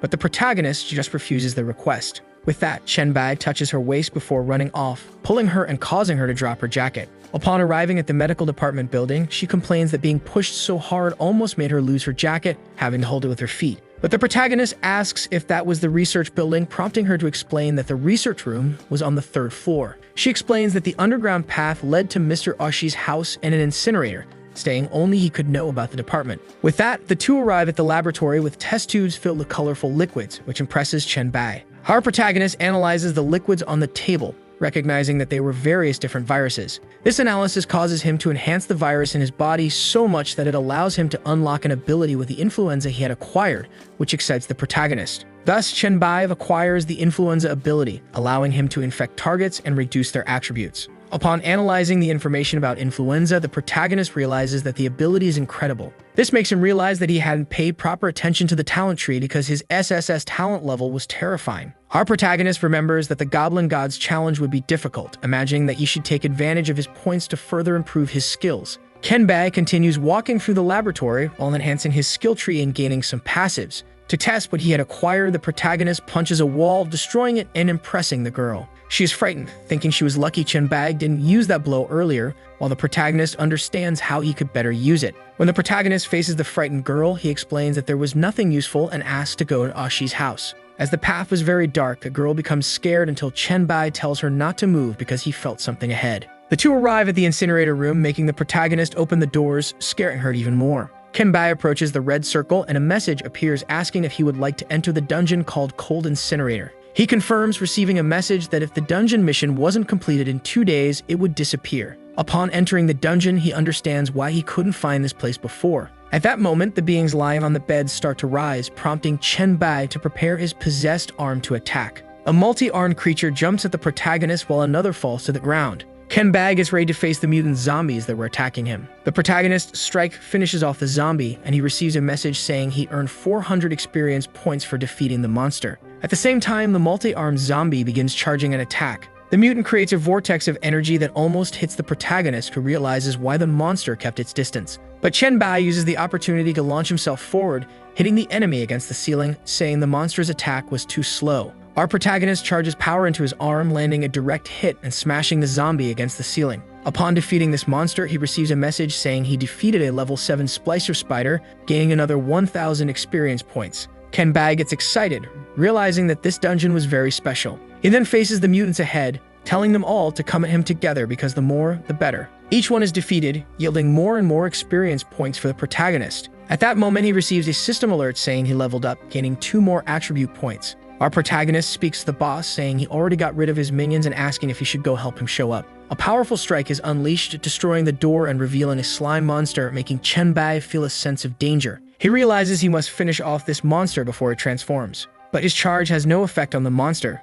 which begins to grow, forcing the protagonist to use the power of the evolved flu virus. However, the monster is immune to the power, managing to land a hit on Chenbai. Our protagonist faces the mutant slime, realizing it was a biomaniac, as the monster stands upright. With that, the biomaniac lunges at the protagonist, trying to strike him while he takes the chance to counterattack. Even though the strike hits, the mutant had very rapid regeneration. This excites Chenbai even more, realizing that he could finally use all of his power since his rebirth. Chenbai believes he can use this biomaniac to recover some of his strength. After an hour of fighting, the mutant still manages to recover, making the protagonist suspect its regeneration might be infinite. After using an ability to read the monster's stats, the protagonist decides to see if his enemy is truly immortal. Another hour passes, and the mutant's regeneration slows down, leading Chenbai to believe the biomaniac's healing stops after a while. They fight for another hour until the monster can no longer maintain its form, leaving the protagonist unmotivated. After dragging it out for another hour, the mutant turns into a tiny form while Chenbai realizes it can no longer recover. Our protagonist mentions that even though he had fun with the fight, it was finally time to end it before stomping on the remains of the monster. After defeating the boss, Chenbai receives 10,000 experience points, leveling up again and completing the dungeon. This makes the dungeon become permanent with a cooldown period of 3 days, and a prompt appears asking if he would like to make a guide video on how to complete the dungeon. Chenbai reads the message about hiding his identity and setting a price, deciding to upload the video. Back in the Dongshan Villa area, a girl uses an ability to heal her partner sitting in a chair. The seated girl is impressed by what was said in the chat, talking about a white vault having released a guide video clearing the cold incinerator dungeon. With the video released, they decide to watch the video, along with many others. Another girl is impressed by the video, thinking she would need to slow it down to fully understand what happened. At the same time, a boy is thrilled by the protagonist's intense fight. Meanwhile, a man watching is outraged by the monster's regeneration being stronger than the protagonist's. Another girl, however, watches happily, seeing that Chenbai was completely healed. The number of viewers was so large that several comments about the video started popping up. Back in the dungeon, Chenbai was absorbing the remains of the monster. This ended up granting him 300 evolution points for the Blacklight virus for consuming a complex mutant. With that, the protagonist understands that the Blacklight virus has its own talent points. Even so, this excites him, and he evolves the virus, gaining a 300% increase in recovery speed and the passive ability Cell Regeneration. Chenbai gets excited when he sees the passive skills description, as it was an A-rank ability that allowed him to recover using his stamina. With that, he decided to check the items left by the boss of that nightmare-level dungeon after the fight. After analyzing the items, he notices that the scroll provided a great increase in strength at the cost of possible mutation or even unknown effects. Meanwhile, the genetic essence only increased physical condition, which he believed was much better, so he decided to use that item. Upon drinking the essence, Chenbai receives information that his physical attributes had improved. Lastly, he notices that the remaining item was a faceless skin that increased his resistance and could also improve his physique. The item's description confuses the protagonist, questioning whether it was a bodily change or an equipment item. Then he remembers that he had already acquired other monster items similar to that one. That's because some of those items included internal armor or even a skill book. But when he tries to use the book to acquire the cell activation ability, Chenbai discovers he cannot because he already has cell regeneration. Our protagonist realizes it was almost time to leave the dungeon with only the task of delivering the monster's remains to Leto left. He wonders if the man who gave him his powers had expected the protagonist to complete the mission that quickly. However, when Chenbai intends to leave the dungeon, he gives up on the idea because he senses something is wrong with this whole story. Our protagonist recalls that Leto wasn't a traveler, so the divine avatar must have gone to him for a reason. Then he remembers that Leto had mentioned an unexpected bonus, making Chenbai realize that the real objective was the dungeon itself. This leads him to imagine that a divine avatar wouldn't go to that place without reason, wondering if he was overlooking something. At that moment, Chenbai realizes that if there was something he hadn't investigated yet, it would be inside the incinerator. Upon examining the area, the protagonist notices that the walls were dirty with oil and grease, saying there was nothing unusual about it. Then he notices the pipe rising through the incinerator and decides he should investigate it too. By jumping to climb the pipe, Chenbai realizes that it was much taller than the room's ceiling. In the end, he is surprised to see that the top was sealed off, making it a dead end. Our protagonist thinks that this couldn't be everything, wondering if there really was nothing there. Until suddenly, a ghostly figure appears in the pipe and attacks him. However, Chenbai simply retaliates with a direct punch to the ghost's face. Upon hitting the ghost, Chen-bai receives a notification about the unknown mask responsible for the strange phenomena in the incinerator. At that moment, he realizes that it's an item, imagining that the question marks meant it was a divine item. Believing it to be the item Leto wanted him to obtain, Chen-bai figures he must find a way to keep that mask with him. Back at the university, Chen-bai manages to exit the dungeon portal, returning to the room where he had left the girl. She runs toward the protagonist excitedly, saying she had seen his video and fell in love with him. While the girl tries to explain that she had a really weak ability, Chen-bai asks if she had copper coins. Then the protagonist remembers that the price to watch a video is 1 copper coin. Upon checking his earnings, he sees the numbers rising, imagining that it's still not enough to unlock storage. His desire is due to it being a system protected by the will of the universe, making the items completely undetectable. As the two of them leave, Chen-bai says they should find a place to spend the night. She mentions that there were a few luxury hotels near the university, and since they were tall buildings, it would be safer. Chen-bai agrees with the idea and asks her to point the direction. Then they arrive at the love couple hotel, making the protagonist complain while the girl says he'd like seeing her in a nurse outfit. Then Chen-bai says he actually liked the place despite not liking the outfit she was wearing. The girl changes into a police costume, twirling handcuffs, while the protagonist says she didn't have the spirit for it and told her to change again. Despite trying a teacher and student costume, Chen-bai mentions that she didn't fit as a teacher and that it didn't make sense for a student to dress up as a student. After asking if she didn't have a more interesting costume, he finds a casual outfit that seemed to be getting him excited. Chen-bai says that costume was good, mentioning that she would be his little pet for the night. After a lovely night with the girl, Chen-bai sits on the bed trying to activate the storage function while she sleeps. Upon seeing the information, he stores the mysterious mask inside the storage space as he proceeds to the next part of his mission. Right after, he tosses a coin onto a magic mark, making a summoning for Leto. Chen-bai remembers a phrase from his past life saying that when negotiating with Leto, emotions might be useful. But he also needs an item of value equivalent to the eyes of the goblin god, making the protagonist pull the monster remains from his pocket. Leto appears in front of him, impressed because it was so soon, asking if he had already completed the mission to prove his skills. Chen-bai throws part of the creature's body, saying it was the proof he needed. The goblin god notes that the monster was dried out, saying it had been dead for some time. With that, Leto asks why Chen-bai didn't summon him right after completing the mission. At that moment, Leto asks if he was trying to protect the scroll too much. But Chen-bai says he didn't understand why the goblin god hid the dungeon's difficulty information when they respected each other so much. Our protagonist shows his irritation for realizing that the dungeon was nightmare level just before entering and that he could have died. Leto understands his frustration, saying that was part of the test and that he couldn't hand over the treasure to someone who couldn't handle the challenge. Chen-bai remains serious, asking what the mission reward would be and what his next mission is. The goblin god admits he was wrong to withhold information, saying the protagonist had proven himself worthy. To make up for it, Leto decides to let Chen-bai choose the mission reward and says the next one will be the last. Our protagonist greets his partner, thanking him for his generosity. With that, Leto asks him to choose his reward among max-level rank B items, revealing several blue cards. Chen-bai chooses an item called Recovery Scroll, surprising the goblin god for having chosen a production-type item. Leto realizes that the protagonist had clear knowledge and objectives before giving him the final mission. But at that moment, Chen-bai is surprised to find out the final mission would be to obtain 2 SSS-level profession scrolls. Our protagonist becomes quite worried, saying that would be very difficult since not even gods are born with professions at that level. With that, the goblin god smiles, saying his first profession was level A, but he explains that it was his greatest treasure because otherwise he would have had many more problems. Chen-bai realizes he doesn't have many options and accepts the goblin god's mission. Elsewhere in the city, a giant rat monster was carrying a corpse. This monster was a level 5 mutant rat with many hidden details due to the level difference. A woman watching it praises that this monster had wiped out 2 teams, and her friend explains that it had attributes 4 times higher than theirs. The woman's partner observes the 2 survivors with them, telling them to keep an eye on the injured guy. But at that moment, the woman saves her partner because the mutant rat had discovered their hideout. This attack by the rat causes it to roll over the survivors while the woman tells her sister Zikion to run. At that moment, the mutant rat charges at the 2, who try to prepare to fight back, but then a sphere of electricity appears above the rat's head, making the protagonist appear and land a direct hit. The woman becomes excited upon recognizing the protagonist, saying he managed to arrive just in time. With that, Chen-bai tells Shuang to call the soldiers to clean the battlefield while Zikyung explains the situation to him. Upon returning to Zikyung's house, they explain that they were getting rid of zombies when the mutant rats appeared.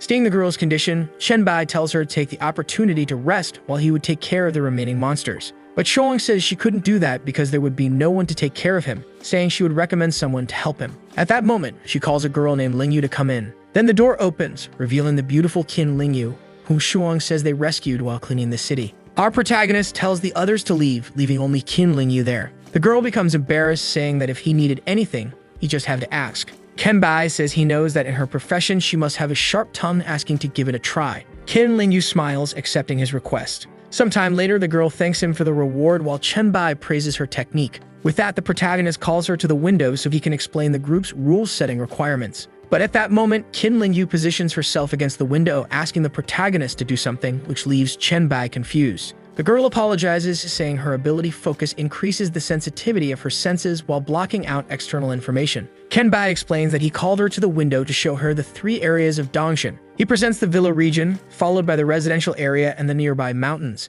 asking her to create rules for these regions according to their location. The girl accepts the master's request, asking if he had any other requests, making Chenbai say he was curious about her ability. Our protagonist mentions he would like to see how much her senses can be stimulated when she focuses on them. With that, the girl leans against the window again, saying she's ready before spending several minutes howling. The next day, in front of a sewer exit, the protagonist group gathers with him, explaining that it's a nest of mutant rats. Kenbai warns that although he could take care of it himself, he wants to train strong and reliable men, which is why he wants to send them on this mission. His goal is for the group to evolve by facing the mutant rats to become the city's protectors. When his men kneel and accept the mission, Chenbai says it's weird having a bunch of men call him master, asking to be called Brother Bai. Everyone stands up, accepting the protagonist's request before he positions himself in front of the sewer grate. After destroying the grate, Chenbai mentions that the mission is starting. Our protagonist asks if the others also received the notification, and Zikyung responds that they did. She explains that the mission requires them to kill all the mutant rats and the Rat King, as well as investigate the origin of the mutations.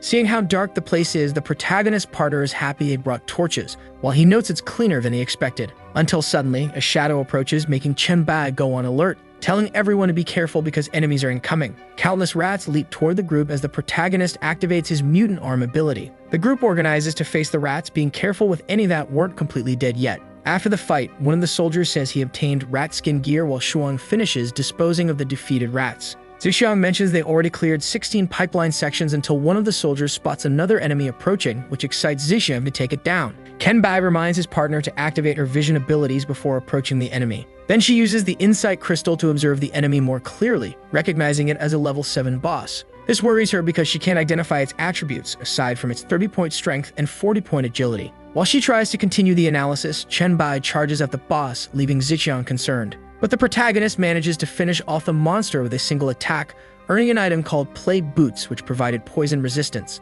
When the protagonist realizes it's a piece of equipment, he imagines the Rat King might drop a complete set. Upon equipping the boots, Chenbai mentions that even though it's a low-level item, it could be much stronger if he gets the full set. Noticing that they've already taken care of the Rat King, the protagonist says they only need to discover the cause of the mutations. After going through 5 pipelines without finding another rat, the protagonist tells them to wait because he sees something. Up ahead on the path, Chenbai notices a green mist full of plague as he walks through it, absorbing the various plagues in the air. He recognizes that although it's normal to absorb germs and viruses from the sewer, some of these didn't exist on Earth before the challenges and could affect evolvers. This makes him realize that the source of the mutation wasn't far from them, telling Zixiang to head back immediately. Our protagonist notices that with each step forward, the virus points increase faster and faster. As he proceeds, the protagonist reaches the location, finding a skeletal-looking being holding a scroll. That being was a corpse trapped in a greenish web-like form, making Chenbai suspect that it was the source of the mutation and plague virus. After analyzing the virus concentration, the protagonist recognized that the source of the virus was the scroll in the corpse's hands. Kenbai takes the scroll, discovering that it had no instructions, containing only information about a plague cult.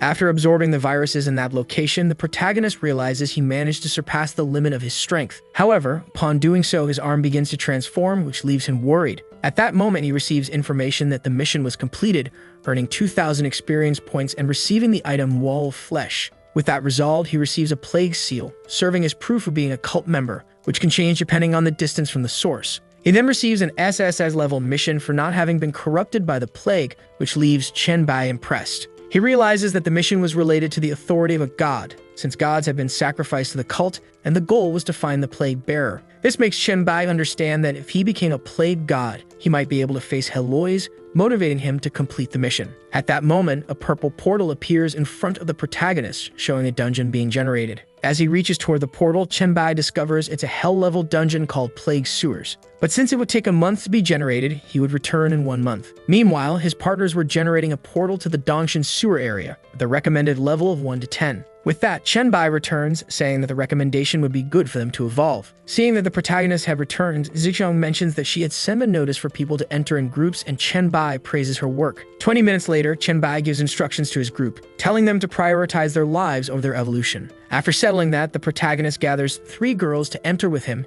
saying he would only observe and do nothing unnecessary. Then Bai sends them a party invitation, surprising Zixiang by him being marked as number 001. Our protagonist explains that the number only shows the order in which people evolved and that they didn't need to be surprised. But at that moment, Songji questions why she didn't receive an invitation, making the protagonist explain that he hadn't invited her. He approaches her, saying that his harem was made only of capable and loyal girls, and that he wouldn't accept a scared little girl. Songji gets irritated, saying he was underestimating her because she had evolved during that time. To let her prove what she said, Bai tells her to grab her equipment and show how much she had improved. Upon entering the dungeon, the girl positions herself in front of the group, saying she could handle it alone while wielding her dagger. Then Bai mentions that he didn't know what Songji's or his other partner's abilities were. The partner explains that her ability is a B-rank talent called Illusion, which creates ghost-like forms based on her imagination. Meanwhile, Songji's ability was a C-rank talent called Natural Aptitude, which increases experience gain and proficiency rate by 50%. Bai realizes that Songji's ability isn't as useful in battle compared to her partner's. At that moment, the girl had finished off the mutant rats, emphasizing that they were more powerful than zombies. Our protagonist tries to provoke her, saying that Songji was trying too hard to be part of his harem and that he might make an exception. But as the girl says she only wanted to prove herself, Bai says he would respect her wish and wouldn't send an invitation.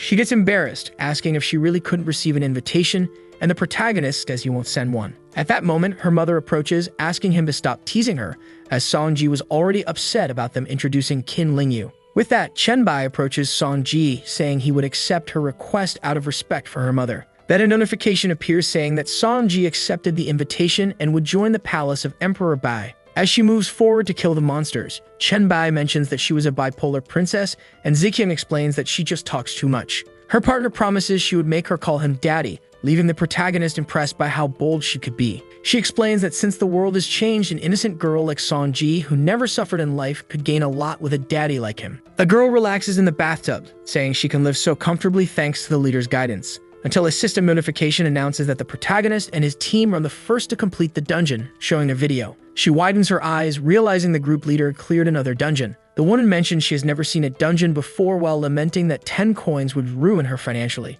When she starts the video, she sees the leader with his group and wonders why there are so many women with him. At the same time, another man watches the video, thinking the girls aren't that good in combat and hoping to see Bai fight. Meanwhile, another viewer notices that the girls couldn't defeat the boss even under the protagonist's leadership. At that moment, another man watches the video, thinking the boss is about to appear and looks very strong. A viewer named Tom asks what the protagonist's power is, while his partner calms him down, saying he couldn't be better than the two of them. But Tom says that since Bai killed the boss with a single strike, he believes the protagonist is much stronger. Back to the woman, she recognizes that it was a level 10 boss while noting Bai's strength, and that the girl's combat methods were very useful. With that, she thinks that if she were in the leader's city, she would envy the girls being trained by him. At that moment, Bai tells Zixiang to gather her group and create rules for the settlement's economy and equipment trade. Then he presents some items, saying he still has a few things left. Bai believes she knows the importance of these items as Zixiang observes them carefully. Her partner mentions that one of the items, called Wall of Flesh and Blood, can be stronger than any barrier if used correctly. Another item allows them to take 10 seconds to return to the marked city, potentially making them the sole rulers of Jiangcheng. As for the last item, Zixiang mentions it improves the appearance of the body and can be transformed into any appearance. That line makes him think the last item is the least important compared to the other two. Her partner questions how that can be, reminding him that he is the true owner of all of it, and that the equipment that pleases him is the most important thing of all. Our protagonist says he doesn't understand much about women's clothing, asking if she could surprise him, and she replies that surprises wouldn't only come from her. Zixiang remembers that she promised to make Songji call him daddy, and so she's going to dress her up now. Back in Zixiang's room, the protagonist carries one of his girls asleep dressed in a cultural outfit, as he lays her on the bed beside several other sleeping women. After putting on his plague cloak, Bai remembers that today the dungeon would drop part of the plague set after 3 attempts. Our protagonist imagines that if he gets one piece of the set every 3 attempts, he will complete the set in 3 days. At that moment, a system alert appears informing that someone named Dreamy has started a private chat with him. Dreamy asks the protagonist for help, saying she's not good at fighting, and Bai explains that he would need to know the details of her abilities.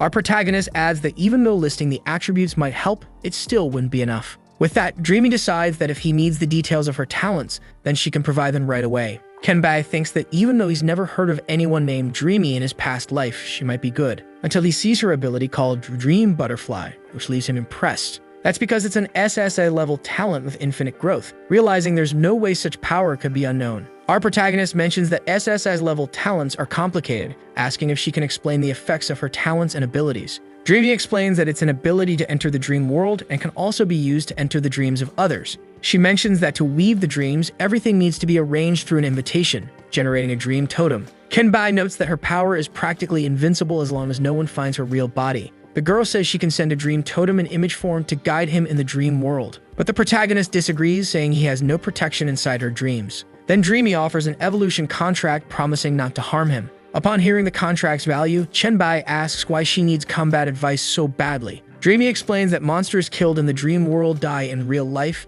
yielding enough gold coins along with other rewards. One of them would be the spiritual perception ability, which Chenbai notes is powerful, and the other would be the special grade F item, City Construction Order. With that, Dreamy mentions that although she is strong in dreams, she is weak in the real world, believing that if she doesn't improve, she might die soon. Kenbai imagines that her abilities lack physical enhancements, which is an incredible weakness. So he asks her to send the evolution contract since she was willing to sign it, he would help. When Dreamy sends a contract, the protagonist simply accepts it. Back at Zixiang's house, Shenbai lies on the bed, hearing a voice say that the dream totem needs him to relax. Our protagonist imagines that this ability is terrifying for evolving to the point where it can be seen and dreamt. After falling asleep, Chenbai finds himself in a different room, face to face with Dreamy. The girl introduces herself again as Meng Meng, saying she just signed a contract with him. Kenbai introduces himself, asking if that was her dream world, since that place didn't seem suitable for combat training. But Meng Meng says it wouldn't be there. Then she points to a glowing portal, saying she cleaned up an academy not far from there. Our protagonist looks impressed by the city before him filled with glowing butterflies. He asks if that's the academy, noting that her dream world is very large. Meng Meng explains that although the dream world doesn't belong to her, she can enter and modify it because she's a dream traveler. Upon understanding everything, Chenbai suggests they go to the academy to begin training. The girl agrees as she crosses the glowing portal of pink butterflies. When they arrive at a basketball court, she recites, Meng Meng says let there be light, while snapping her fingers. With that, the gym lights up, revealing the empty bleachers. Kenbai says she looked like a schoolgirl now, making the girl mention that before the apocalypse, she was a novelist. Our protagonist explains that to strengthen her abilities, she should fight without her dream abilities because he wants to see her current level. Meng Meng explains that in the dream world, her stats increase to match her mental strength, which is 48, telling him to be careful. But he tells her not to worry and to attack with full strength. When she charges at the protagonist, he simply dodges, saying her weight is unbalanced, leaving her unable to attack or retreat. This embarrasses her so much that she starts flailing her arms, trying to hit him.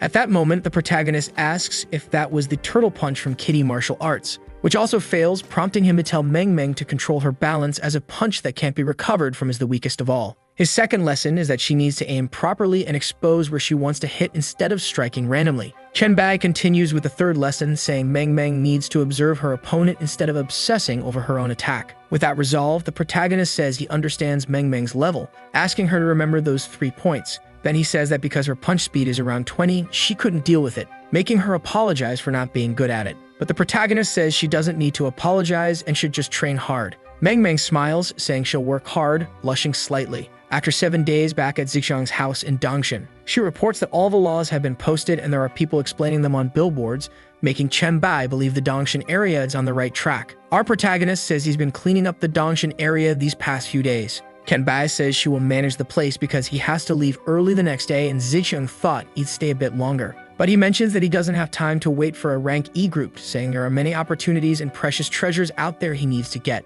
Zixiang asks him to think about them and come back soon because if the palace of Emperor Bai is flooded, no one will be able to control it. Then he asks Zixiang to call the others so they can have a good discussion on how to solve that. The next day, after spending the night satisfying his entire harem, he watches them before leaving. At that moment, he meets Shuang walking through the hallways of the house. Kenbai asks if she was looking for Kyung's clothes and she replies that she was actually looking for him. Shuang mentions there were people causing trouble, making the protagonist ask if the Dongshan rules hadn't already been posted. The girl explains that although they've already controlled the situation, one of them claimed to be his classmate. With that, Chenbai orders them to take him there, accompanied by Shuang. In the Dongshan village area, a man points upward upon recognizing the protagonist while guards with shields are positioned nearby. Shuang explains that they are dissatisfied with the daily fee of 1 copper coin because they want security and stability for free. The boy introduces himself as Li Chen, and the protagonist says he knows who he is. But Chen Bai explains that the rules are not harsh, as killing 1 zombie already earns a copper coin, not to mention the jobs for those who can't fight.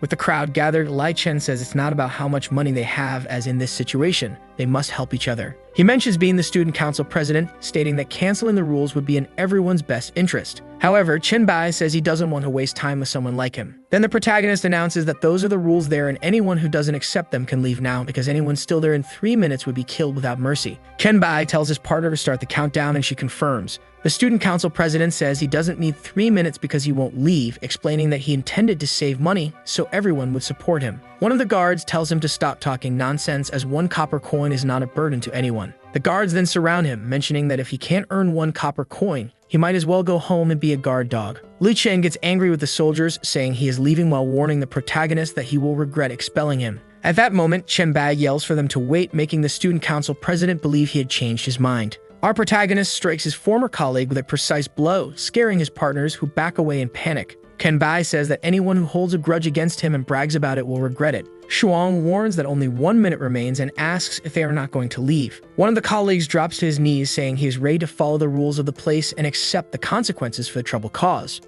Chen Bai says he is a smart man, promising everything will return to normal after a month in exchange for 5 copper coins. The group says they are prepared, while the protagonist says the rest is up to Shuang. At that moment, the protagonist notices that Meng Meng has sent a message. She says it's been hard to improve her skills and asks where Chen Bai lives so she can visit him, saying she lives in Wucheng. Our protagonist mentions that he could go meet her while remembering that in his past life, he received an S-level mission in Wucheng. Chen Bai believes he could use that place as a capital to trade materials or information he needs. He decides he should go to Wucheng first. Meanwhile, a man asks his brother how much food they have, and his brother replies they only have enough for 3 days with 10 people. The boy Jiang Luping gets angry, believing it's because of a special zombie that killed 5 of his men effortlessly. At that moment, a red monster roams the streets, while the leader notes that once they reach the 10th floor, the monster would become aware of them. His partner Song Ji realizes that they are trapped there, leaving them worried. Then a girl points to something and shouts for the others to look over there. The group looks out the window, seeing something falling from the sky, wondering what it was since they couldn't clearly see what it was.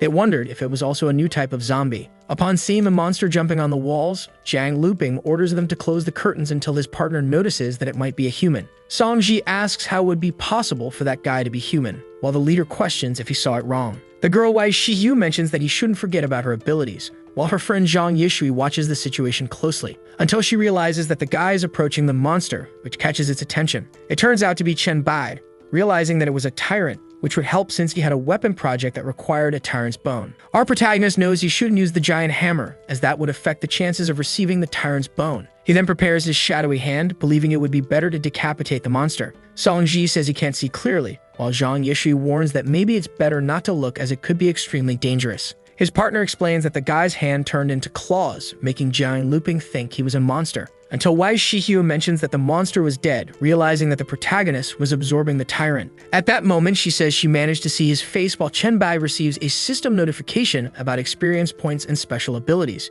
When testing his new abilities, he realizes he has acquired a form of shield. Our protagonist notices that unlike other forms that affect body shape, the shield grants nearly double his base strength. Song Jie recognizes that it was Chen Bai, getting excited to see him, which makes the protagonist curious. Chen Bai climbs the building, reaching the window and seeing that the girl was Song Ji's close friend. Wei Shiyu asks him if her friend is okay. After entering the room, he talks about his Dongshan settlement with Zixiang and Shuang taking care of the place. The group wonders if he's joking because they can't imagine the Queen of Jiangxing is helping him manage all of that. But the protagonist states that he wouldn't lie about something so easy to verify. At that moment, Klijang appears at the door calling for Chen Bai, surprising him. Then 2 of his classmates show up, saying they heard someone calling his name. Chen Bai asks what everyone is doing there, showing surprise at their presence in that place. Kunizheng explains that on the day everything happened, Jiang Luping brought a group of students to help Wei Shiyu at the store where she worked. Xiao Mu mentions that although they tried to find out if he was available, Lai Feng said he was probably busy. Realizing there were many university classmates around, Chen Bai invites them to go to his settlement in Dongshan. But he explains that there's a rule requiring the payment of 1 copper coin per day, asking if they can manage, and the group replies that they can. The leader explains that if that monster hadn't trapped them there, they might have found gold coins. Our protagonist says that although he can't go with them, he only saw one tyrant, implying that it's not that common. Kenbai pulls out some floating blue cards, showing a few low-level items he doesn't need. After that, he says he'll leave first because he's in a hurry, leaving the location of his settlement. The group says goodbye to the protagonist, who continues on his way. As he heads to Meng Meng's house, she starts a private chat again. She says that King Hanwang was in the group, making her believe that her new ability could help him. Kenbai wonders if the identity of King Hanwang is Han Xiao. Back at the hotel, one of the men suggests going to the settlement, while Jiang Luping says a place with evolved individuals is crucial for them. But he mentions that they should prepare well because traveling from Jiangsheng to Dongshin is almost like a journey between cities. Li Feng asks for a moment because he just thought of something. However, Chen Bai returns to the hotel room, prompting Wai Shiyu to ask why. She asks if something is wrong, and Chen Bai replies yes, because he needs a room to deal with something. Zhao Mu smiles and invites the protagonist to his room. Ken Bai says he needs to be alone while his classmates say he can stay in the room and they'll keep watch from the living room. Seeing this, Wei Shiyu asks him to wait a moment. That's because she remembered to ask for Songjie's identification number since she wants to add her, and Chen Bai replies that it's 990,225. Qizheng asks what the protagonist's number is, and he replies that it's 001. He falls silent, staring at the protagonist while waiting for a response, until he starts laughing, saying that even though he became an evolver, the protagonist's dry humor hasn't evolved at all. But then Zhao Mu says he'll understand once he adds him. Realizing it wasn't a joke, Qizheng is surprised while Chen Bai tells him not to stand there and to hurry up and catch up with him. 10 minutes pass until one of them comments that Chen Bai's number is really impressive. Zhao Mu asks if his friend remembers that Chen Bai asked if there was any news about the physical test date around June, and he replies that he does. Then Qizheng asks if Chen Bai already knew about the end times back then. His friend says that although it might be just a coincidence, they benefited from the exercise. Qizheng mentions that they really benefited from the information Chen Bai provided, and his friend agrees. At that moment, he turns to Wai Shiyu, wondering why her face is so red as she holds a tablet. The girl says it's nothing as she heads back to her room, reminding the group of Chen Bai's instructions not to enter his room. Wei Shiyu stops just after crossing the door because she's worried about the protagonist. She sends a message to Songjie saying that Chen Bai was getting into trouble, making her friend say she wouldn't be the only one calling him dad. This conversation makes Wei Shiyu blush, wondering what she could have meant by that. Then she starts imagining herself with the protagonist and the other girls, blushing even more, until someone tells Jiang Luping that the matter isn't so simple, leaving Wei Shiyu confused. Li Feng says the protagonist was lying because there are many loopholes in what he said, while his partner agrees, saying everything seemed a bit fake. He believes it doesn't make sense to imagine Zixiang helping him manage his settlement. This ends up making Wai Shiyu worried about the protagonist because of what she hears. Meanwhile, Chen Bai appears in a dreamlike space in front of butterfly wings, saying he was a little late. But he quickly cheers up, realizing he was the only one missing, as there was a group gathered in the room watching him. One of them introduces himself as Han Xiao, saying he finally met the protagonist, and that he's even more handsome than he imagined. Meng Meng says he knows how to flatter, making him embarrassed as he tries to say he wasn't flattering. Another member named Crow explains that Meng Meng invited him to complete the team, and that his talent is SS level fear embodiment. That makes Han Xiao feel bad because his mind control ability is the weakest, being only S level. Our protagonist mentions that even though their talents are weak, their luck isn't bad. He says that if they had encountered this situation earlier, Meng Meng wouldn't have been able to help. That's because the ability to bring everyone into someone's home using the dream totem as a core is something she learned the day before. Han Xiao laughs, saying he's always been very lucky and seems pretty relaxed. However, since Meng Meng doesn't have much time to keep the four of them in the dream world, Chen Bai asks them to explain the situation quickly. At that moment, Han Xiao says there's a dungeon with a specific mission for him, and that he'll send the mission info. The information talks about an S-rank family mystery involving a medical record of an unknown aunt in a psychiatric hospital. The group arrives at the Red Star Psychiatric Hospital, and the telepath comments that when he found it, it had already turned into a dungeon. Han Xiao mentions that although he entered once, he gave up quickly. That's because the monsters were too much for him, and he could only wait to return later, as he was warned someone had noticed his presence. Our protagonist says he understands what happened as he extends his hand so they can open the portal. An option appears asking if he wants to lead the team to the Red Star Psychiatric Hospital. Ken Bai accepts to lead the team, entering the dungeon within the dream space. Crow notices there's a small monster nearby, while Han Xiao says the monsters at the start of the dungeon aren't weak. At that moment, a nurse monster appears in front of them. Crow steps forward, saying he'll test the creature's strength. The nurse charges at them, targeting Crow, but she ends up stopping, intimidated by the fear embodiment ability. The nurse falls backward, frightened, staring at the being created by Crow's ability. Then he activates the illegal burst mode of his ability, making her scream in pain as her heart explodes. Meng Meng says that looked like a villain, while Hanshio comments on how powerful that ability was. After defeating the nurse monster, Crow mentions that they got lucky because they obtained a skill item. Even though Chenbai lets Hanshio and Meng decide who should keep the item, Hanshio says he doesn't need it since he wants the items for his exclusive mission. With that, the Dream Traveler thanks them and receives the ability Sharp Thought Burst. Chenbai asks Meng to use the ability, and she explains that although the damage isn't high, the sound's range could attract monsters. But the protagonist explains that's exactly what they need since searching room by room is too troublesome. She uses the ability, creating a pink energy wave that hits the building's floors, attracting the attention of nearby monsters. Our protagonist acknowledges that the monster attraction effect is really good. Hanshio realizes there are a lot of monsters in the area, getting a bit worried about the situation. Crow warns everyone to be careful and not get distracted, since they were starting to be surrounded by monsters. Meng becomes worried about the number of monsters, asking if they'll be able to handle so many. Chenbai firmly replies that there's no problem, saying it's a great chance to test their newly improved abilities. The telepath gets excited by Chenbai's comment, activating his ability and preparing for the attack. He throws his knives at the monsters in front of him, taking out several at once. Crow activates his ability again, creating a massive shadow to strangle the monsters ahead. At the same time, Meng creates a weapon that causes a huge explosion in front of her to eliminate the monsters. She looks at the destruction with a smile on her face, saying it feels good and she wants to do it again. Hanshio believes the ability to create things in dreams is very strong, wondering if she'll be able to build a Gundam in the future, and his teammate says yes.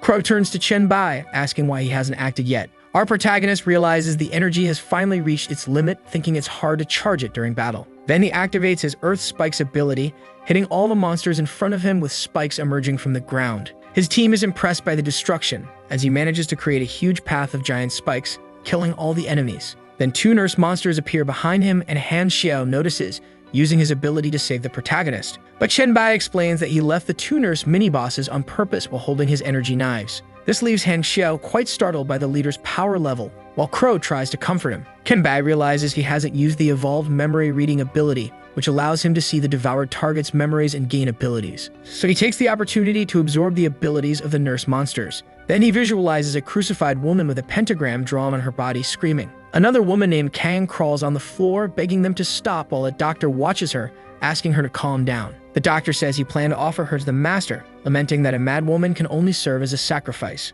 Another nurse tells her colleague Wang not to be sad, as everyone is avoiding her because of Kang's situation. Wang sees Kang lying down, thinking she was a good and beautiful person, wondering how she got so bad so suddenly. At that moment, the word 16 appears, making Chenbai recall the demon formation. Chenbai remembers hearing about a mental hospital where demons could be summoned until its level exceeded the dungeon's limit at the time. He tells them to be careful and not to spread out as they prepare to investigate the psychiatric hospital. That's because he believes there might be very powerful creatures in there. After half an hour of searching, Hanshio mentions they didn't find anything, and Crow says the number 16 keeps appearing frequently. But the protagonist ignores the number 16, wondering why the boss hasn't moved yet, making Crow ask if he's scared. Then a dark aura emerges with a voice saying he's too arrogant. The group prepares for battle as Chenbai tells the being to come out of hiding. From within the shadows, monstrous feet with sharp claws appear. This being reveals himself as the director of the hospital, saying he is also the 16th demon of the 72 Pillars of Solomon, named G. Hanshio recognizes the creature as a demon, while Crow questions if it's an envoy of the demon god. He says pretending to be calm is useless because they will be a sacrifice for his master, and that if the girl is willing to serve him, she could bear his offspring. G mentions that if she accepts, he might spare her life. Meng gets angry and tells him to bear the children himself for his master. Chenbai says that for a low-level demon transformed from a human, he's quite arrogant. He tells G to show his power if he has the guts and to stop talking nonsense just to make them laugh. The demon gets furious, saying he'll show them how high this guy really is before asking his master to grant him more power. An intense demonic aura emerges, affecting Hanshio and Crow, who begin to feel a horrible sensation. Meng is also affected by G's powers as she tries to ask Chenbai for help. Our protagonist recognizes that this is the type of demon he hates most, one that can affect people's minds, which can be a disadvantage. Then he realizes he needs to deal with this quickly and charges at his enemy. Although he manages to land a direct hit on the demon's belly, it doesn't seem to have much effect, and the demon praises Chenbai for the strike. Right after, he nearly engulfs the protagonist in flames, forcing him to use his shield to get away from the enemy. Ji acknowledges Chenbai's strength for resisting his attacks so well, but he warns that the protagonist wouldn't be able to withstand his black flames, and the consequence of retreating would be becoming the target of his mental attack. At that moment, the demon commands the protagonist to writhe in pain while showing despair of the brink of death, until Hanshio manages to break the effects of the enemy's mental pressure, making the Dream Traveler complain that he should have done it earlier. But the telepath says he didn't fully understand what was happening and only realized they could resist the mental pressure later. Then Ji recognizes his name, realizing he is a descendant of the Han family, a member of his master's bloodline. Still, the demon notes that even if they can resist mental pressure, they are still vulnerable to the black flames. Han Xiao decides to provoke him, asking how he could still be trying to kill a descendant of his master, saying that could anger him. Ji recalls that the telepath is a descendant of someone who planned to betray his master, and thus killing him could earn him a reward. At that moment, he begins to draw an air, planning to incinerate them all together. Crow realizes they can't let him use his flames and tells everyone to charge in. Then Ji ends up sneezing and interrupts his attack, leaving Crow and Han Xiao confused. But Chen Bai says the effect took a little longer than expected, mentioning that he had a good physique for a low-level demon. Ji asks what the protagonist did to him, and Chen Bai explains that he used an ability that causes the enemy to sneeze non-stop. At the moment, the ability was called Influenza, lung infection, which could take about 10 seconds to lower the target's stats. The demon gets furious, asking how he could have gotten sick, while the second part of the effect begins, making it hard for him to breathe. Until finally, with the third part of the effect, he completely loses the ability to breathe, starting to agonize. Ken Bai mentions that it worked because even demons need to breathe, and it was worth the points spent on that ability. After defeating the monster, he receives 30,000 experience points for his contribution in the battle against the infernal apostle Zhao Changlin. When he turns to his group, everyone is trembling in fear because of his ability, with the dream traveler saying she didn't want to catch a cold. But Chen Bai reassures them, saying they won't be affected by his virus unless they are a target. Meng Meng mentions that the protagonist's abilities are unbeatable, while he says it only worked because it was a low-level demon. After mentioning he received the dungeon clear notification and could now upload the video, Chen Bai asks how Han Xiao's mission status is, but he says it still doesn't show as complete, realizing there must still be a clue about the mission inside the dungeon. Then Chen Bai asks if the group wants their faces to appear so they can become famous, but everyone asks to hide their faces, while the telepath says they need to move quickly to find the mission clues. After sending the video, his teammates receive the notification, excited to watch it. Zhang Luping's group ends up watching the video, recognizing that the guy was Chen Bai. Wei Shiyu starts teasing her teammates, asking if they weren't the ones saying the protagonist was just a fraud. Li Feng asks if he wasn't at the hotel, reminding them that even if he proves his abilities, there's still no proof about his settlement. The leader grows even more worried about Chen Bai, imagining that he's manipulating people to take advantage of them. But that ends up irritating Wei Shiyu, who acknowledges his bad relationship with Lei Feng while questioning Zhang Luping's judgment. Then she asks them to watch a video she had sent them. In the video, a monster with multiple mouths can be seen, and Wei Shiyu mentions she received it from Song Ji and asked them to watch it together. It turns out that this monster was a wall of flesh that feeds on monsters, used by Song Ji to protect the settlement. Soon after, Song Ji shows the rest of the mountain with her settlement, mentioning that since it's expensive to record video, she could only afford 10 minutes. With that, she continues showing areas of the settlement while explaining that anyone can go there as long as they don't cause trouble. She also shows that they plan to expand the areas to create more entertainment zones. Songji also shows her residence, mentioning that it's a secure place because not everyone can end up going there. She further explains to Wei Shiyu that even though the protagonist didn't call her, it would happen eventually because he's a massive pervert. But she already mentions that she needs to log off because she has to go train in a dungeon and still has a lot to talk about with her friend. With that comment, Zhuang Yixi asks if she has ever questioned Songji how many women the protagonist has, which leaves her friend embarrassed. At that moment, Wei Shiyu realizes she should have watched the video before asking everyone to watch it together. Li Feng admits that he was wrong, while Jiang Luping panics, saying she couldn't become one of Chen Bai's girls. But she asks when she ever said she wanted to be the protagonist woman, giving him an irritated look. Jiang Luping mentions that Chen Bai is a womanizer and full of girls, while he just wanted to be with Wei Shiyu. But she tells him to stay away, reminding him that no matter how much he loves her, she had already rejected him several times before the apocalypse. With that, Wei Shiyu takes the opportunity to reject him again, saying she feels nothing for him. Meanwhile, in the dream space, Chen Bai is absorbing the demon's body when he receives some information. Then the protagonist decides to expel the demon's blood, acquiring the Hellfire ability along with more evolution points. In addition, he receives the expelled blood from the demon, which becomes an item. Ken Bai wonders about the blood factor, realizing that by forcing it to be expelled, it becomes an item instead of disappearing. After that, he returns to the group asking if the boss had left anything interesting behind. Han Xiao mentions that he only dropped an A-rank professional scroll of the Hell Messenger and another A-rank scroll of Infernal Black Flames. Meng Meng says there was also a blueprint for D-rank armor. Upon analyzing the blueprint, he realizes one of the required items would be horns from a pureblood demon, and decides to keep it while dividing up the items. Everyone thanks the protagonist for his help, leaving only the matter of helping Han Xiao complete his mission. They reach the director's office, where Han Xiao imagines he might finally find the clues to his mission. But when he tries to open the door, a huge demon appears in front of him. It turns out that this demon was only a statue of the 16th demon of the 72 demons of Solomon called Ji-Pei. Meng recognizes its intense aura, and Chen Bai explains that Ji-Pei somehow has access to that statue. Then we see the story that around 100 years ago, a woman from the Han family fell in love with Ji-Pei as avatar. Since then, every generation of the Han family would have a pair of twins, where the girl would become a new wife for Ji-Pei, while the boy would remain unaware of the story and be able to live a normal life. Meng continues reading the story, seeing that Han Xiao's father discovered the curse and tried to protect his daughter from being locked in the hospital. His decision was to end the life of his newborn daughter, which shocks the telepath. However, Zhao Changlin found out about his plan in time to prevent him from killing the girl, calling him a traitor and killing him. After that, Han Xiao's sister was taken away from that place, while Zhao Changlin received demon blood as a reward. But Meng mentions a few more things she found in the doctor's journal, which she managed to read before she couldn't take any more. The telepath explains that he managed to complete the mission after she read the journal, saying that long paragraphs give him headaches. Meanwhile, Chen Bai keeps observing the statue, making the dream traveler ask if there was something wrong with it. Our protagonist moves one of the statue's horns, revealing a secret passage from that room. The group is confused about what that passage could be, while the protagonist looks very excited. After a while descending the staircase revealed by the passage, Han Xiao mentions they must be at least 2 to 3 floors underground.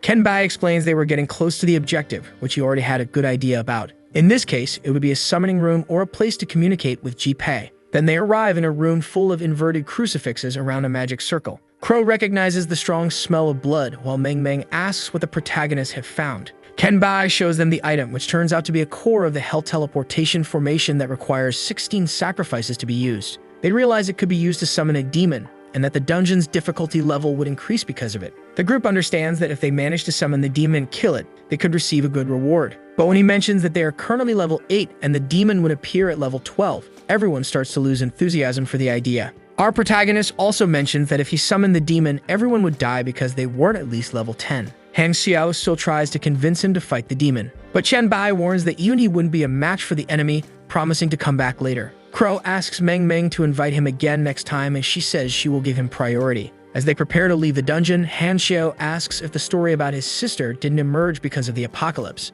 Chen Bai asks if Han Xiao has any memories of his father before that, and he replies no, because they weren't close. The telepath says the strangest part was that he turned into a different kind of zombie during the apocalypse, which excites Crow at the idea of a demon zombie. But Han Xiao explains that he was more like a plague covered in spots, which triggered his powers to protect himself. Our protagonist is confused about the spots, and the telepath explains it could have been due to his factory job since his co-workers had them too. That makes Chen Bai very curious about the place, asking to take a look when he goes to Shanghai. Crow decides to ask something to Chen Bai, who mentions that now is the best time to bring up doubts or information. Returning to the real world, Chen Bai notices his teammates scattered around the room, writhing in pain. As the protagonist tends to his friends, he explains that he was releasing a lot of poison to protect himself. When he solves the problem with his teammates, only Jiang Luping is left. But Wei Shiyu explains that he had tried to kill the protagonist, leaving him confused about what happened. Then Wei Shiyu explains that since he and Li Feng were doubting the settlement story, she asked Songji to send them a video. After explaining Jiang Luping's reaction, she mentions that the leader freaked out, blaming Chen Bai for what happened. The problem is that Wei Shiyu always had to deal with him threatening anyone who got close to her. Her only protection was Songji, who stopped him from throwing himself at her like he did with the other girls. However, after the apocalypse, she got stuck in the hotel with him, only managing to stay safe because his power wasn't as strong as hers. Then Wei Shiyu says she was really happy to see that Chen Bai was so strong and relieved to know Songji was alive. With that resolved, she explains that she locked him in the room, imagining he'd already be dead, and Chen Bai explains that the virus weakens over time. That gives her an idea, and she says she hates Jiang Luping so much, asking for him to die with his eyes open. They open the door so Jiang Luping can see them kissing, while he writhes in hatred and pain. After that, Chen Bai asks if just one kiss is enough, and she explains that it is because that was her first kiss. 2 days pass, and the protagonist is wandering through the Wucheng forest when he receives a private call from Ziqian. She mentions that her men managed to find Shui near the river, and that they were on their way back. But she also warns that rumors have emerged about a chat group full of people who awakened their powers before the apocalypse, placing him as the leader. Ziqian asks if it's true, and Chen Bai confirms, reminding her they had talked about evolution before the apocalypse. His partner gets excited about potential allies in the future, while asking about the conversations involving the chat called Group 001. Our protagonist asks her to send him the titles of the conversations so he can think about what to do. While reading one of the posts, Chenbai thinks it's the perfect time to make the group famous to gain more impact. But at that moment, the scenery around him changes, and he receives a notification that he has entered the secret village that worships demons. Chenbai gets excited because in his past life he received an S-rank mission in that location. His objectives would be to prevent the villagers from summoning demons and to eliminate all the infected and summoned demons. He remembers that a man named Chen Yiking was leading a group to explore that location, promising great rewards. It turns out that back then, he believed Yiking's words, not knowing that his plan was to send the group into battle and flee right after. That's because when the Evolvers died, the demon would be weakened, allowing Yiking to face it at a manageable level. Around 100 people had been recruited for the group, and none of them managed to properly prepare to resist. As a result, many of them lost their lives either to the demons or to Yiking's helpers. Only a few were left who tried their luck facing the demon, merely seeking a chance to survive. After all the members of the group had died, Yiking finally launched his attack with his allies against the exhausted demon. But he didn't notice that Chenbai was still alive, hidden. Realizing he would be killed if found, the protagonist fled to the edge of the secret realm, hoping the initial objectives would allow him to leave. His luck was that just before leaving, the group managed to kill the demon, triggering a dice roll. With that, he received a class change scroll for Demon Hunter. Realizing this, he started laughing, imagining that Yiking's strategy had cost him the boss's best item. But knowing he would be hunted, Chenbai was forced to flee from Wucheng, and now he wonders what Yiking's face would look like in this life. The problem is that as he approaches, he finds a dead villager, while Yiking's expedition, supposedly the first to complete the dungeon, shouldn't happen for another 2 months. Even though he thought he didn't need to worry about someone arriving early, Chenbai now wonders who could have found that place. Meanwhile, a man was eliminating another of the contaminated villagers while his partner fought a demon. It turns out that Yiking had already started his mission in the dungeon, completing the objective of killing the contaminated villagers and now able to leave the area. But one of his partners warns that someone was approaching. That someone was Chenbai, who asks if they were heading out. Our protagonist asks if he could face the boss, and Yiking says he can do as he pleases. Chenbai recognizes Yiking, showing surprise that he managed to find the place so soon. The old trader tries to warn him to be careful because the boss is level 11, and the protagonist thanks him. At that moment, the demon appears in front of him, surprised that he wasn't afraid, assuming he had accepted death. But Chenbai explains that it had been a long time since he fought a demon alone, as he was always fighting in groups. When the demon thinks about attacking him, the protagonist ends the fight quickly, saying he couldn't even count how many demons he dealt with in his past life. Thanks to his experience as a demon hunter, he knew their weaknesses and movements, which made things much easier. With the demon's defeat, Chenbai completes the dungeon objective while noting that his skills haven't dulled over time. Yiking's group ends up receiving experience from the fight, leaving him curious about the protagonist. After Chenbai absorbs the boss, he asks if the group was looking to split the rewards. Yiking laughs, questioning the audacity of trying to take the loot since he wasn't the one who defeated the boss. Chenbai sees that he was being reasonable, recalling his true personality. He then tries to confirm if they really weren't interested in the rare potions or the rare S-rank mission scroll. He asked again while pointing the items out to him. The group leader admits he would be interested in the potions as they have very few for their team, but he acknowledges that he's not ignorant and that the mission rewards belong to the protagonist by right. Chenbai accepts his statement while holding the glowing red tubes, satisfied. Our protagonist asks him to explain why he came back, and Yiking says he wanted to make friends and find out where he lives. That's because they were clearing the lands west of Wucheng and were afraid of trespassing on someone else's territory. At that moment, Chenbai remembers that Meng Meng lives near the sports complex. He believes Yiking's real intent is to meet someone on his territory, so he tells him his base is in Jiangcheng. Our protagonist decides to investigate their influence near Meng Meng. Yiking says they took over the sports complex and cleared the area recently, thinking they could be friends and help each other. But Chenbai knows that was a way to hide their forced takeover, understanding now why he never heard about Meng Meng in his past life. Then Meng Meng sends a message warning that some evolvers were approaching, and the protagonist tells her to keep them away until he arrives. Yiking asks what he was doing as the protagonist prepares to take them out. Chenbai uses his powers to read the leader's mind, trying to discover the exact location of Meng Meng's house. People run in desperation while the protagonist realizes he'll need to keep someone alive to point him in the right direction. Meanwhile, in Building 16 of the Jinhui International Community, Meng Meng holds a bat to defend herself from the invaders. A man threatens to break in if no one responds after he counts to 3. Meng Meng orders the intruder to leave, saying he's not welcome and threatening to get rude if he insists. Upon realizing it was a girl, he and his companions felt excited, saying they were going to go in. With that, she let out a powerful scream that made the 3 of them bleed from their ears and mouths. This took down the 3 of them while leaving Meng Meng greatly weakened by the ability. She acknowledged that the ability required a certain physical level since it lasted only a short while and still ruined her throat. Noticing the external silence, she believed her ability had rendered everyone around unconscious. but one of the fallen men asked his partners to regroup on the 12th floor while reporting what had happened. 10 minutes passed and Meng Meng found herself being threatened by other invaders again, thinking she would have to fight. The door was destroyed as the men entered, noticing she was a beautiful young woman and saying they would show her how a woman should scream. Exhausted, Meng Meng wondered if she might be able to unleash the fire of hell to defend herself. With that, she used the black flames of hell to take down the other invaders. Although she realized her master was right about the 4 attributes, this only drained her even more. The situation worsened when other men invaded the place, saying she was finished and ordering her to kneel or die. But she refused to let herself be caught by them as she tried to make her way to the window. While one of the men mentioned that she had chosen death, the other told them to call their partners. As she tried to move away from them, the men grabbed Meng Meng's arm. She screamed for help until a shadow appeared at the window. Chen Bai smashed the window, striking the men and saving Meng Meng. She apologized and the protagonist said it wasn't her fault, mentioning that she did great and asking her to rest. With that, he turned to the men, saying that anyone who dared to bother his apprentice would not leave alive. One man asked if the little girl had called for reinforcements. They didn't care and tried to take out the protagonist,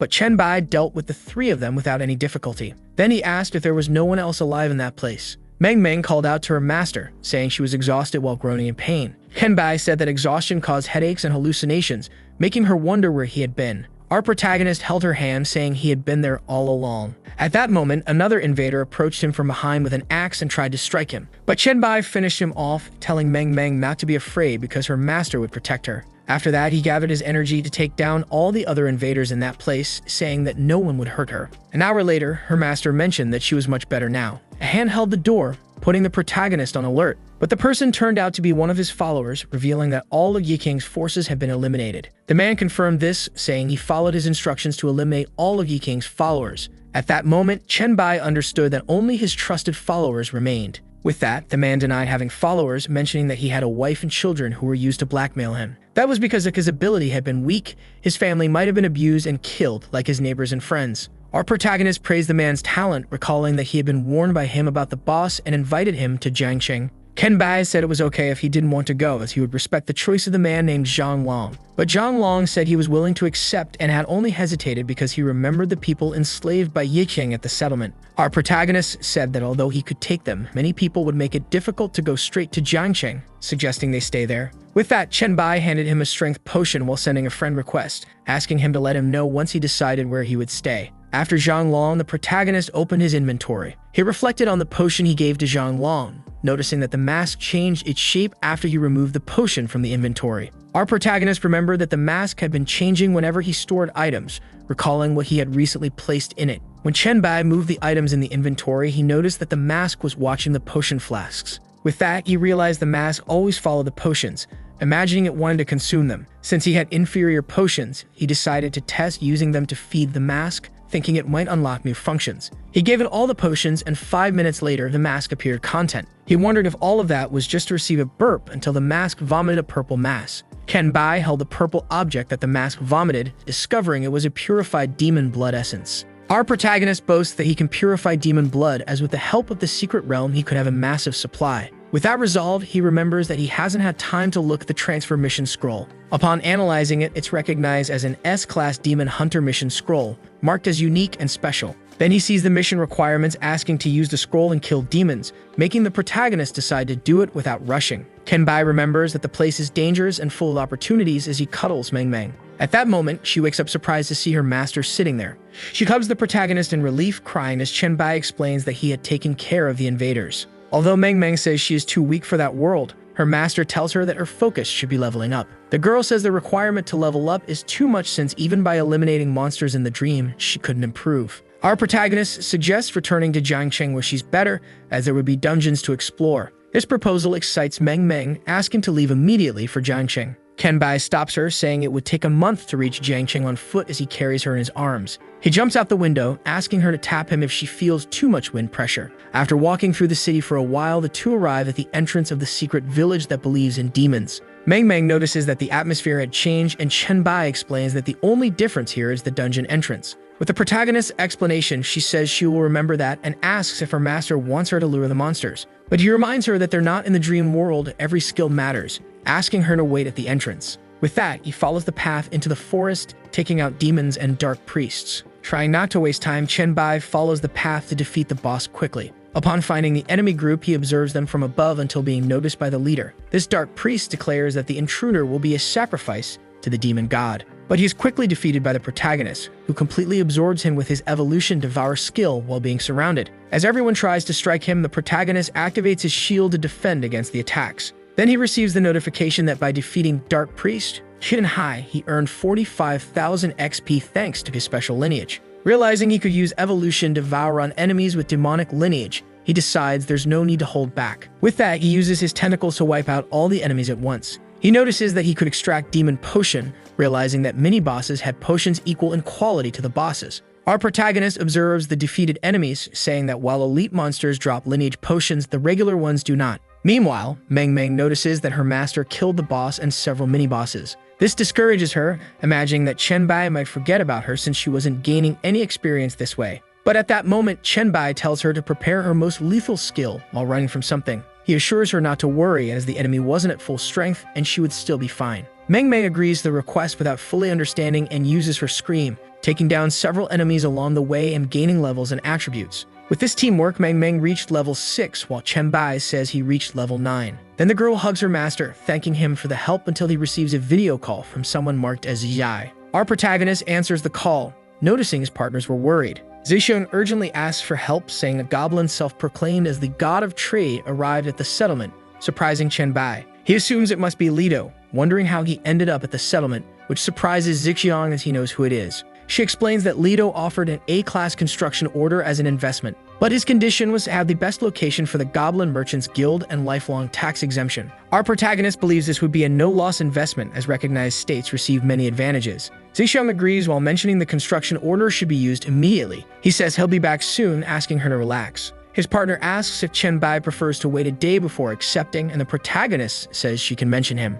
With that, Zixiong understands what he meant. Our protagonist calls Meng to look at the equipment he had, saying she should use it for physical training. Bai mentions a complicated situation at the settlement, fearing she may not be able to keep up with his speed. After putting on the clothes he gave her, Meng notices her aptitude rising above 30 along with an increase in her defense. Back at the settlement, Zixiong apologizes for the delay, saying they accepted the investment. Lido praises her for leading such a large settlement in the apocalypse while managing thousands of evolvers. She returns the compliment, saying it's an honor that he chose to invest in her settlement. With that, the goblin god believes she can turn the place into an ideal city-state for evolvers. Then he asks them to take care of his merchants guild when they arrive, and the girl agrees. At that moment, Zixiong mentions that someone from the administration admires him, as upon hearing about the goblin guild in the city, they rush back. Lido asks who that person is, as few evolvers know about his connection to the Goblin Merchants Guild. Zixiong says he should know him, mentioning the protagonist's name, which leaves the goblin god speechless. The goblin god becomes uneasy until he says he didn't know Bai was around, claiming he has a better proposal. He presents an order from the Golden City, saying an A-class city task won't be hard for the boy. Lido hands over a mission tied to the investment order, which surprises Zixiong as it involves resisting a monster attack for 5 days. Zixiong notes that this would require a much larger space compared to a typical A-class mission, but Lido warns that it will also be much more dangerous, asking if she still accepts the investment. Despite that, she accepts, confident she can count on the protagonist. One day later, Bai arrives back at Dongshan Village, being welcomed by his partner. He explains that he'll take Meng to her room while asking for a summary of the situation to understand the context. Zixiong explains that there are 20 minutes left before the mission starts and that she has already organized her defense tactics.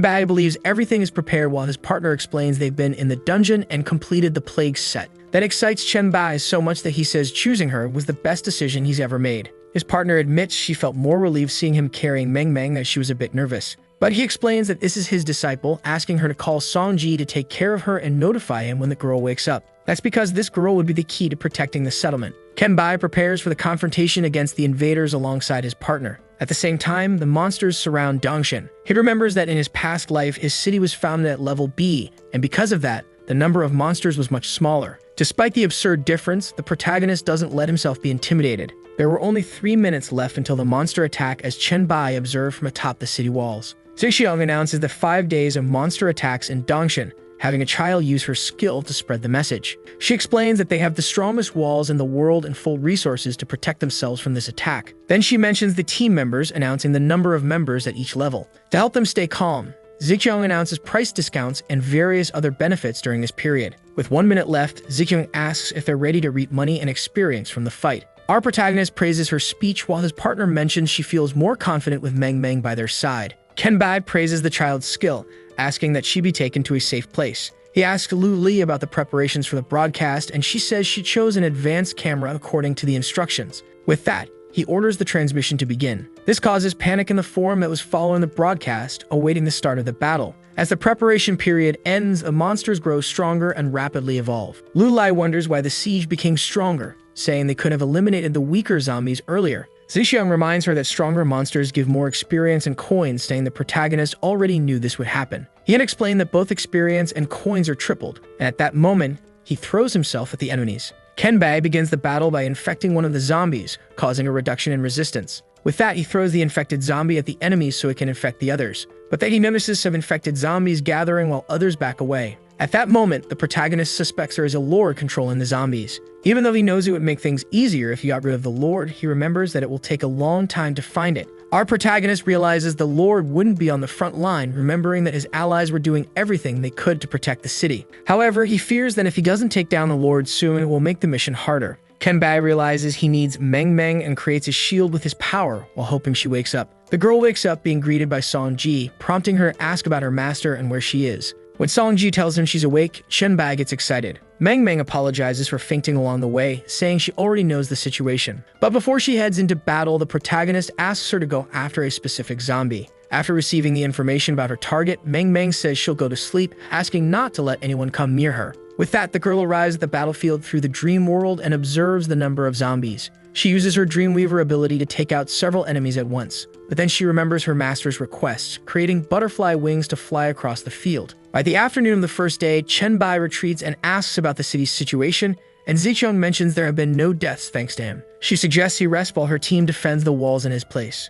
But the protagonist refuses, saying the situation isn't so good right now. When he explains about there being a lord controlling the zombies, Kenbai mentions that some special zombies still remain. Then the protagonist explains that maybe the lord is getting stronger, preparing for a direct attack. When Songji and Meng Meng approach, he tells them not to stream that location. After removing the cameras, the protagonist explains that Meng Meng's ability must not be revealed to anyone. He asks the girl if she found the lord, and she says no. Meng Meng says that even though she sensed brief mental fluctuations, she couldn't track the location. Kenbai comforts her, saying he acknowledges her effort. Even so, the girl asks Songji for the map, showing the places where she noticed the appearance of several special zombies. She reports that there were strange zombies in Donggang and others near the TV tower. Kenbai begins analyzing the locations, making Zixiang realize their plan is to end this as soon as possible. His partner asks about the level of these special zombies, and the protagonist mentions they're likely level 10 and number in the hundreds. Our protagonist believes there could be a way to win if he were the target. But with the lord controlling them, the zombies move through the city after civilians,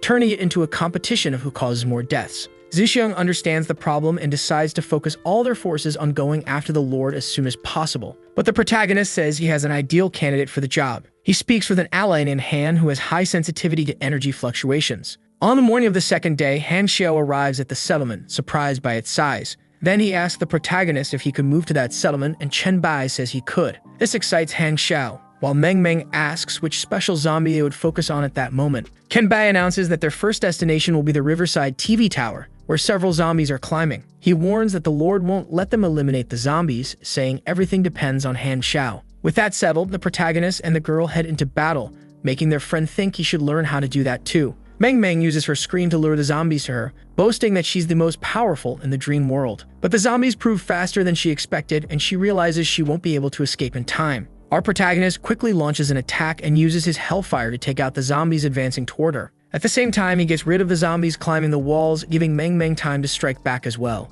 After finishing off the last of the zombies, the girl approaches, saying there were 297 special zombies. Kenbai says that even if more come if the lord dies first, the scattered zombie attacks won't be a problem. With that resolved, she asks if they should clear another enemy gathering point, but he says it's unnecessary as he receives a message that the lord has been found. Han Xiao points to the source of energy on the mountain, making the protagonist doubt this lord's intelligence. Although his friend is eager to face him, Kenbai says he needs to return to the real world. He remembers they're broadcasting the battle and says that defeating this lord would be perfect for boosting his fame. To thank him, the protagonist promises to give his friend anything that would be useful to him. Kenbai orders Meng Meng to take him to eliminate the special zombies called Screamers because they are a threat. The two accept the mission while the protagonist prepares to return to the real world. Upon reaching a cliff, he observes, noticing the aura of a high-level evolved virus. At that moment, he is attacked by hunters, remembering that they are evolved and fast zombies. Kenbai recognizes that they are the Lord's bodyguards, knowing that their speed isn't much different from his. So the protagonist plans to pretend to be weak to expose their openings. The plan is to avoid a prolonged fight that would give the Lord a chance to escape. When the second hunter tries to attack him from behind, Kenbai acts first and takes them both down. After killing the zombies, he devours both, gaining a new form that generates blades on his arms called Blade Form. But then Kenbai is hit by a mental attack, realizing the Lord didn't flee, imagining he believes he can win. With a direct blow, the protagonist finishes off the Lord, thinking that boss was weak. At that moment, Zikyung appears running and hugging him for making it easier to break the enemy siege. His other girls show up asking to celebrate their victory, making Kenbai realize the Lord knew his weaknesses. But he shows that he didn't fall for the Lord's trick, destroying the fake images of his girls. Our protagonist tells him not to use such weak illusions so as not to embarrass himself. Then Kenbai explains that the Lord's mental energy is weaker than his. At that moment, he even laments that the illusions can't be seen on the broadcast. With that, the transmission switches to another room while the frontline battle begins. A group of zombies called Berserkers appear, throwing other zombies at the wall. Zixiang alerts the allies to kill anyone that gets thrown at them. The team members use their abilities to stop the enemies from landing inside the walls. However, one of them manages to land and uses a scream attack that prevents them from retaliating. At that moment, a desperate member announces a breach in the wall while running away. But Zikyung orders them to hold their positions while helping take out the invaders with her allies. Even a special zombie proves no match for her attacks as she finishes it using her amethyst spike. She announces that the protagonist will take down the Lord soon and all they need to do is endure this wave of enemies to win. With her speech, Zikyung draws the attention of the team members, who praise her skills and beauty. Meanwhile, the protagonist continues his fight against the Lord, who was transformed into a monster called Tyrant Chaser. The form keeps watching, impressed with the monster, while something emerges trying to surprise Kenbai. He dodges the attack, realizing he was being surrounded by several special zombies. After taking down a giant zombie with his hellfire, the protagonist charges at the Lord, who was planning to escape. Then the giant zombie tries to surprise him again. But Kenbai avoids being devoured by climbing up its arm, asking who gave it permission for that. Our protagonist finally gets rid of the giant zombie, turning his focus back to the Lord, who tries to strike him with a tentacle. After cutting off the monster's tentacle, he notices the Lord is weaker due to the plague he had used. Recognizing that the Lord is resistant to psychic flames, Kenbai charges at him. Even while being attacked by monsters summoned by his enemy, the protagonist finally manages to end the fight. After the battle ends, he realizes that the items he desperately needed were dropped by the enemies he defeated. While the form is impressed by the items he acquired, Kenbai becomes curious about the C-rank weapon. He begins analyzing the various zombie types he had to face before discovering that the weapon has the power to evolve. Then Kenbai wonders if he can boost the virus evolution while absorbing the monsters in the field. Upon realizing he unlocked a new form, he opens his skill panel to distribute his points. With that resolve, the protagonist equips his evolution-ready gloves, excited to test them out. After that, he uses his aerial dash to return to his post in the battle. Back in the city, Lu Lai informs the protagonist's partner that he won his fight while adjusting the cameras back to the battlefield. Zixiang praises Suxin for her efforts since the beginning of the siege, saying she can rest after the attack ends. Although the medic says she can't ignore her allies being injured, Zixiang insists, reminding her they'll need her at the celebration. However, one of their friends appears saying the current situation wasn't the best. She explains that even with the Lord's death, the zombies had already gained extra strength and continued attacking. Moreover, since the enemy summoned special zombies, even without his leadership, the zombies kept attacking together. The protagonist's partner contacts Shui to ask about the situation at the post she was watching. She says her section could only hold for 3 more minutes, warning that the meat wall was being devoured very quickly. Even with Shui using her abilities to observe the entire battlefield, she wouldn't last much longer. Zixiang says she'll head to the front lines while asking her friend to send someone to assist Shui. On the front lines, Shoji says she's there to help Shuang. But her sister tells her not to get close as the enemies are far too fast. Despite Shuang's warning, she decides to act upon seeing her sister under pressure. But Kenbai arrives, teasing her before telling her to go announce that the Lord has been killed and to leave the rest to him. With the protagonist's attacks, he takes down the zombies, which excites Shuang. Songji shouts to the group announcing his return as Kenbai continues taking out the enemies. His allies continue eliminating the enemies alongside him, and with that, 4 days pass. Our protagonist acknowledges that the losses were greater than he expected, and Zikyung recalls that the walls were almost destroyed. She admits they overestimated their group's resilience and underestimated the challenge. At that moment, Leto appears, congratulating them on completing the mission, saying the losses were fewer than he expected. He asked them to build a city-state, which would be the first since the apocalypse. Zixiang asks if that's all it takes to create the city, and Chen Bai informs her they need to go to the right location. At the same time, people notice a light source on the ground, worried about what it could be. This light reveals itself to be a sphere known as the city core, which would allow them to create a city-state. The people recognize that it's an item that belonged to Zixiang as the protagonist arrives beside her. His partner explains that she hired a professional for help, saying that location was perfect due to being protected and rich in resources. Chen Bai praises Zixiang for her work and asks her to create the city-state. However, she says she has a request for Mr. Lido before doing so. That's because she wants Chen Bai to be the lord of that city. The Goblin God says the city core is hers and that she only needs to fulfill a promise to the Goblin Merchants Association,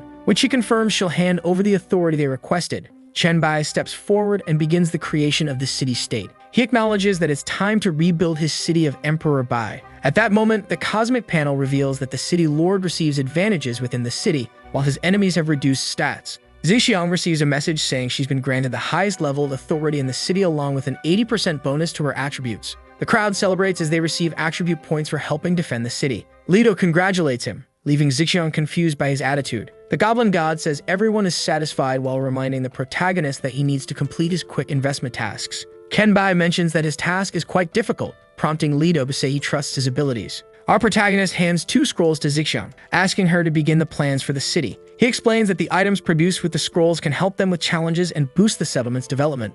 Although Zixiang believes they wouldn't be able to create the known weapons, the protagonist reminds her that they follow attributes. He adds that in the future, other city-states will create even more extraordinary things. As an example, he mentions creating clones to allow for a second life or even an S-level anti-gravity base. Understanding the protagonist's vision, his partner promises to make this city the most powerful in the future. Meng comes running to tell her master that she unlocked new abilities. When he analyzes her dream totem skill, Chen Bai praises her for choosing something that lets her draw people into dreams unnoticed. She explains that this combination was something he told her about after seeing her skill tree. Then the girl shows her other new ability, which allows her to teleport near her allies using the totem. Chen Bai says she's doing great at choosing her skills and she realizes she needs to train them, asking him to help her. He asks her to wait at the training grounds, saying he'll come shortly. Our protagonist asks Zixiang to call team members to help test Meng's abilities. But she asks him not to take too long because the girls want to reward him for the victory. She also says that Xiaoji had prepared a surprise for him. Back at Zixiang's house, the girls are getting ready for the reception, wondering if they would be able to surpass the protagonist this time.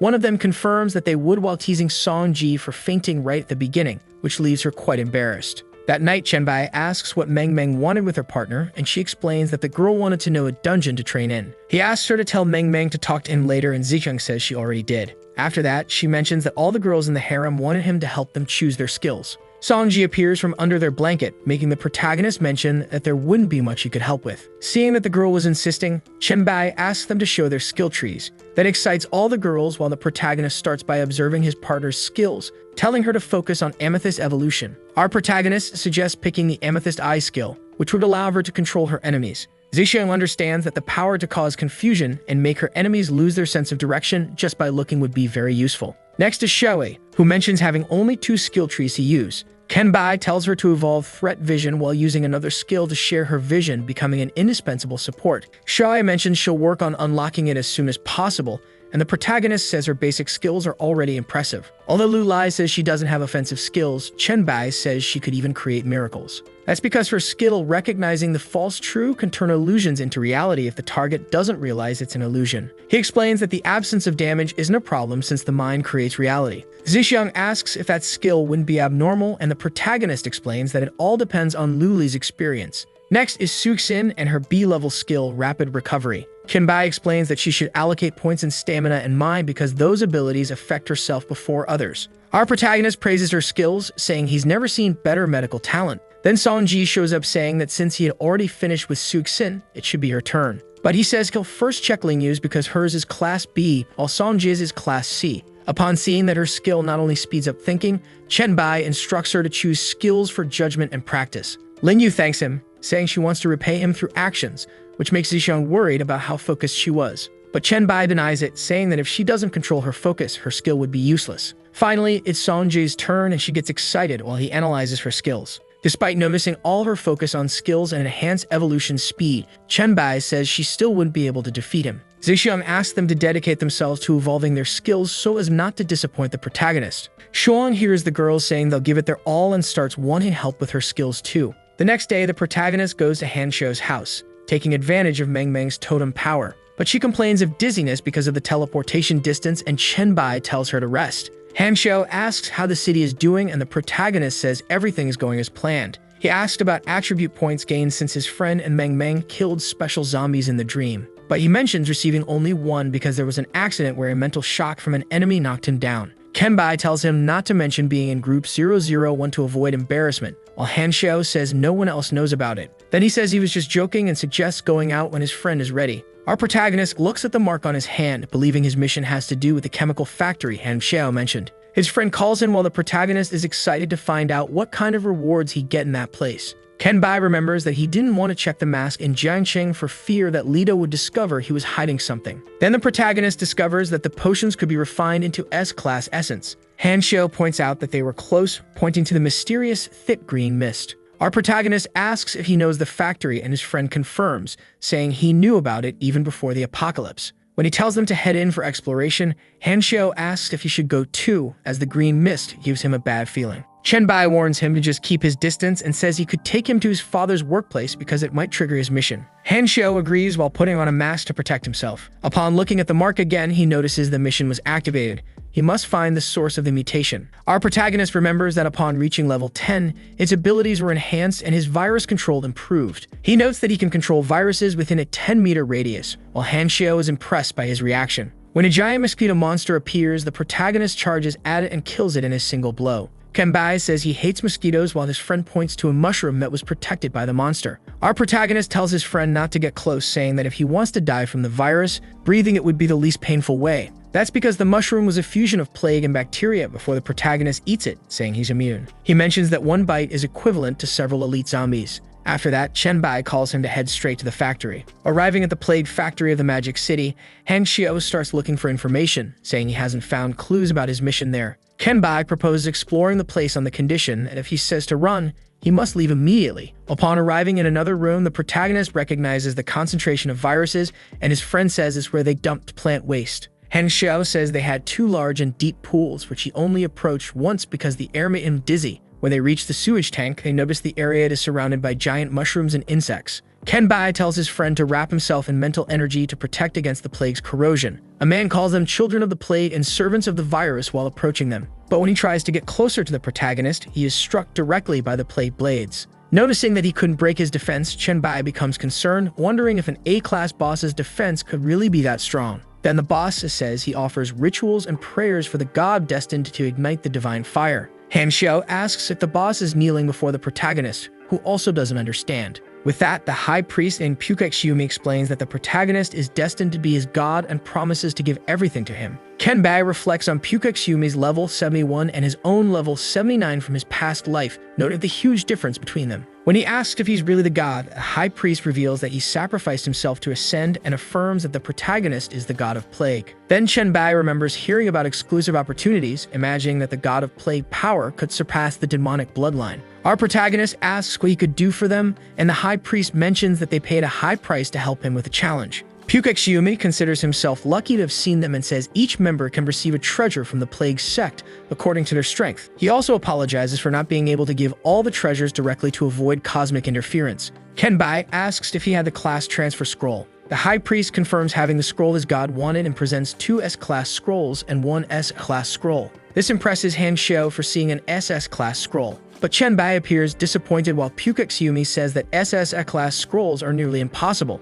Our protagonist says that even though he already knew that, he still desires the SS scroll. This desire for power excites the high priest even more, who cries, believing the resurrection of the plague sect. To avoid wasting more time, the protagonist says that if it's not possible, he can take the rest. But Pukexyumi says there might be a way to obtain an SS scroll. He says it's not guaranteed and that the protagonist will have to retrieve it on his own because the plan is to open a special secret area for the greatest plague event of the Blue Star. Our protagonist believes it could be a good idea to take this opportunity. With that, the high priest says he will sacrifice his life to become a stepping stone for his god. At that moment, he is engulfed by flames that consume him. Upon doing so, a notification appears stating that the entrance to the secret instance, the laments of 8 million souls, has been created. Kenbai explains that it is an exclusive instance and Hanshou understands that he won't be able to participate. Then the protagonist says he'll send him back so his friend won't get killed or infected. After returning to the city, Han Xiu sits down to post on the forum about what just happened. His allies start arguing until Yizai tells the protagonist's friend not to use him to show off. Meanwhile, the protagonist wonders how the hourglass of time appeared. Then he realizes he's standing next to a Roman stone gate, imagining the secret space to be in Florence. He walks through the city, noticing there are no more people on the streets, until he finds a cloaked person sitting in a dark alley. When he tries to approach, the person tells him to stay away because she's tainted, saying she received a divine curse. But Chen Bai reaches out his hand, absorbing the virus while asking if that person wants to live. At that moment, he absorbs the Black Plague virus, realizing he needs to collect it somehow. The cloaked person then reveals herself to be a girl, who becomes happy upon noticing she's been cured and thanks the messenger of the gods. Realizing he can receive help from followers to make his information gathering easier, the protagonist accepts her help. But at the same time, he denies being a divine messenger. The girl wonders which god he serves, and the protagonist says he's not a messenger of any god. Chen Bai declares himself to be the god of plague and asks her to gather everyone so he can heal them. The woman calls for those afflicted by the plague to gather, saying the god of plague has descended to the world and is in the square. She promises that the god of plague will free them from the disease, saying that if they still doubt, they can see with their own eyes. An infected man asks who's shouting outside, while his partner says it's Alina, who must have gone mad from the disease. Alina introduces herself as the daughter of the wealthy merchant Henry and says she's been cured. At that moment, an older woman opens the door asking if it's true. The woman says the god of plague cured her and that they don't need donations, telling them to go to the square. Then, a local approaches and places a hand on Alina's forehead, amazed that she is truly healed. She becomes emotional, believing her children might be saved. Meanwhile, Chen Bai understands he must be in 14th century Florence, as it was the period when the plague claimed millions of lives. He imagines that if the plague seat isn't there, he might need to travel across the globe, until one of the townsfolk approaches him, calling him merciful god of plague, while Alina shows that she managed to call the people. Our protagonist asks them to come closer, assuring them there's no danger. Little by little, he begins to free the people from the plague through plague absorption. With that, the people feel relieved, having been saved by the powers of the god of plague, wondering if this isn't a miracle. When the people begin to kneel before the protagonist, he tells them to rise because they might feel discomfort from the plague's damage. He then asks them to leave quickly, as there are still many sick people. Chen Bai says he doesn't want them to kneel. He just wants everyone to be free from the torment of the plague. The older woman believes that her god cares about sinners, wondering how she could praise his nobility and greatness. Alina asks them not to disturb God's efforts and calls the healed ones to spread divine mercy throughout Florence. However, at that moment, the church knights appear, terrifying the people who flee. They mention having received a report about a false god and his heresies. One man asks if Chen Bai is spreading heretical beliefs, as he heard that he claims to be the god of plague. Then the knight mentions that the plague is divine punishment while charging at the protagonist. At that moment, Chen Bai believes it's his chance to fully become a god and allows himself to be struck by the knights. After that, the knight captain raises his sword, commanding the sinners to repent for their actions, until his men alert him that their target is still standing, which amazes them. Alina, furious, threatens to throw a stone at them, but Chen Bai stops her, saying he's fine, making her believe that the god of plague cannot be hurt. However, she demands punishment for the Knights of the Church of Light for their actions. Chen Bai disagrees with Alina, saying the knights cannot hurt him and that he will not hold a grudge against them. His words encourage the people who believe their god has a merciful heart. Some time passes, and the members of the Cathedral of Light recognize that the protagonist took only 3 days to convince 90% of the population. Bishop Haken complains to Bishop John for blocking his attempts to get rid of the god of plague, as his followers had greatly decreased. But John says he stands by his opinion, as he noticed Chen Bai needed only 3 days to cure the entire city. Additionally, he taught his followers ways to prevent the plague from spreading again. Even though he doesn't understand the terms used, John acknowledges that no doctrine would do this without asking for compensation. John also recalls that Chen Bai taught that no benevolent god would have people kill each other over beliefs. Despite explaining that this could cause everyone to rebel if they acted against him, Haken starts to doubt his colleagues' beliefs. But John says he remains faithful to his god, and that they should worry about themselves, revealing he already sent a message to the Pope. Meanwhile, in the royal hall, Chen Bai observes the plague seed he acquired by absorbing the virus from all of Florence. But since he still needs more of the virus to complete the concentration, he realizes he has a lot of work ahead. At that moment, Alina comes to inform him that his faithful followers are waiting. Upon leaving the royal hall, the protagonist is greeted by his excited people calling out to their god. Chen Bai announces that since he has finished his work in Florence, he will leave something for them before heading to his next destination. Then he creates a plague pillar, where he promises that anyone who prays in front of it will have their illnesses healed. But he warns them not to rely too much on the pillar, as once he completes his mission, the pillar will disappear. Our protagonist tells his people that living beings and diseases can coexist as long as they know how to use them correctly. Alina promises that they will follow the doctrines he taught, saying they even built their cathedral to spread his deeds. Chenbai says farewell to his followers, wishing that they never fall victim to another disease. Even outside the city, he can still clearly hear the praises of his followers, realizing how fanatical people can be. But he remembers this was his true desire because it can help him complete the mission much faster. Using his fame as a god, he can bring more people to collect more plague seeds, avoiding spending years on this quest. With that, he decides to use the name of a god to complete the instance. Several days pass, and a Vatican knight enters the Pope's chamber, receiving a warning that the failed expedition to the east has disappointed God. He mentions that at this critical moment, a heretic used the plague to steal many of their followers. The knight commander of the Templars, Soren, asks if the Pope is referring to the man who calls himself the god of plague. Despite Soren's doubts, the Pope explains the protagonist's deeds in Florence, which astonishes the knight. But even though Soren thinks he might be a deity, the Pope considers him a demon who released the plague to gain trust and then removed it. This theory from the Pope enrages Soren over the tactics used by the god of plague. But the Pope announces he has summoned the heretic to the main square, taking advantage of his presence in the Vatican. Their plan is to use the Spear of Longinus to eliminate the god of plague in front of the people and reinforce the name of God. Soren accepts the mission, vowing to kill the demon and anyone who learns the truth. Meanwhile, a boy introduces the Vatican's main square to Chenbai. He mentions that everyone has been looking forward to his arrival since they were notified. Chenbai recalls that despite all the cities controlled by the church having blocked him, he was warmly received in the Vatican, but he already understands that this is a setup to get rid of him, thinking it's a foolish tactic. Upon seeing the Church of Light's sculpture, he realizes the plan is to kill him in front of the people. Even so, he sees this as a chance to end the problems caused by the Church of Light and decides to face them head-on. At that moment, the people are saying that the church is about to judge the heretic who cured the plague victims. Some question whether he can truly do such things, while others believe it's all lies. Then Soren arrives wielding the Spear of Longinus, declaring he will destroy him right there. Our protagonist understands it will be the Pope and a Templar knight and wonders how prepared they are to face him. Chenbai explains that he has been ridding people of the plague, asking how they dare to invoke God's name to accuse him of being a demon. But the Pope claims it was revealed to him that the protagonist is a demon from the abyss trying to manipulate people. He says the demon's plan is to spread the plague, then cure it, leading the people away from God. With that, the crowd begins to doubt the protagonist's abilities, while others confirm that his deeds are true. This worries a mother because her son is dying, and she wonders why the church won't let him heal the boy before judging the protagonist. The Pope acknowledges that the plague has shaken people's faith. He then says that although they could forgive him for freeing people from the plague, he was still guilty of spreading it.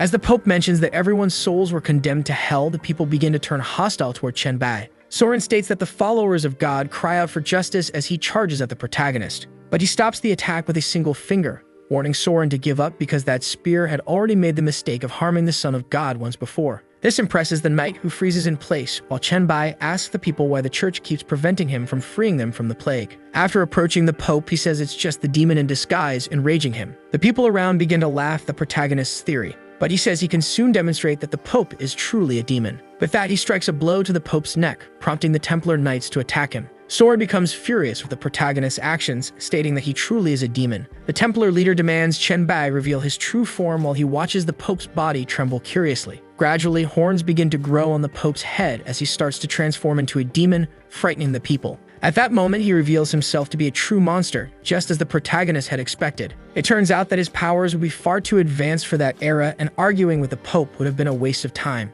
That's why he had planned to use an A-rank demonic blood essence that he had acquired when rescuing Meng Meng. The plan was to inject this essence together with a zombie virus as a guarantee that it would turn him into a monster somehow. With that, the Pope loses control and unleashes a fire breath in an attempt to kill the protagonist, who saves Soren. He recalls that the horns and fire were a sign that the demonic blood had taken effect. Soren becomes desperate, believing that the Pope truly was a demon. Taking advantage of the fact that the Pope's body is about to collapse, Chenbai says a demon has usurped the role of the Pope. Then the protagonist declares that he will deliver divine punishment upon the demon. As he points at him, the monster begins to be torn apart from the inside out. With that, the people praise him for slaying the demon, and Soren kneels, apologizing for the sins he committed. Chenbai explains that even though he admires Soren's loyalty, he never intended to punish him, saying that his goal was to free them from the plague. The Templar commander feels relieved, saying he will gather the people so they can be saved. After getting rid of the demon, Chenbai realizes he no longer has any problems to deal with as the church falls and the plague cult rises. He then manages to travel across continents, freeing people from the plague while encountering different empires and religions. With that, the protagonist takes 1 year and 5 months to finally complete the plague seed. He realizes he only needs to gather the virus from his pillars, noting that the mission was demanding even without facing powerful enemies. But Chenbai imagines that if he had known how much work it would take, he wouldn't have accepted the mission knowing the weight a year holds in his present. A notification appears asking if he wants to collect all the plague seeds from the pillars. When he confirms the request, his pillars begin to glow in front of his followers. Elena, who had become a high priestess of the cult, acknowledges that the journey of the god of plague has come to an end. She then reminds her followers to keep the teachings of their god in mind. She mentions that the plague cult does not desire catastrophe or extinction, and they do not glorify corruption or death. Their only wish is peace and happiness on Earth and for everyone to be healthy. For that, they need to understand the plague so that they won't be harmed by it again. With this, their desire is to control the plague so they can eliminate sin and evil. Alita mentions that because of their ignorance, they used to kill one another, and now that they understand the plague, they will no longer attack each other. She then hopes that in the future, they can fight side by side to control the plague.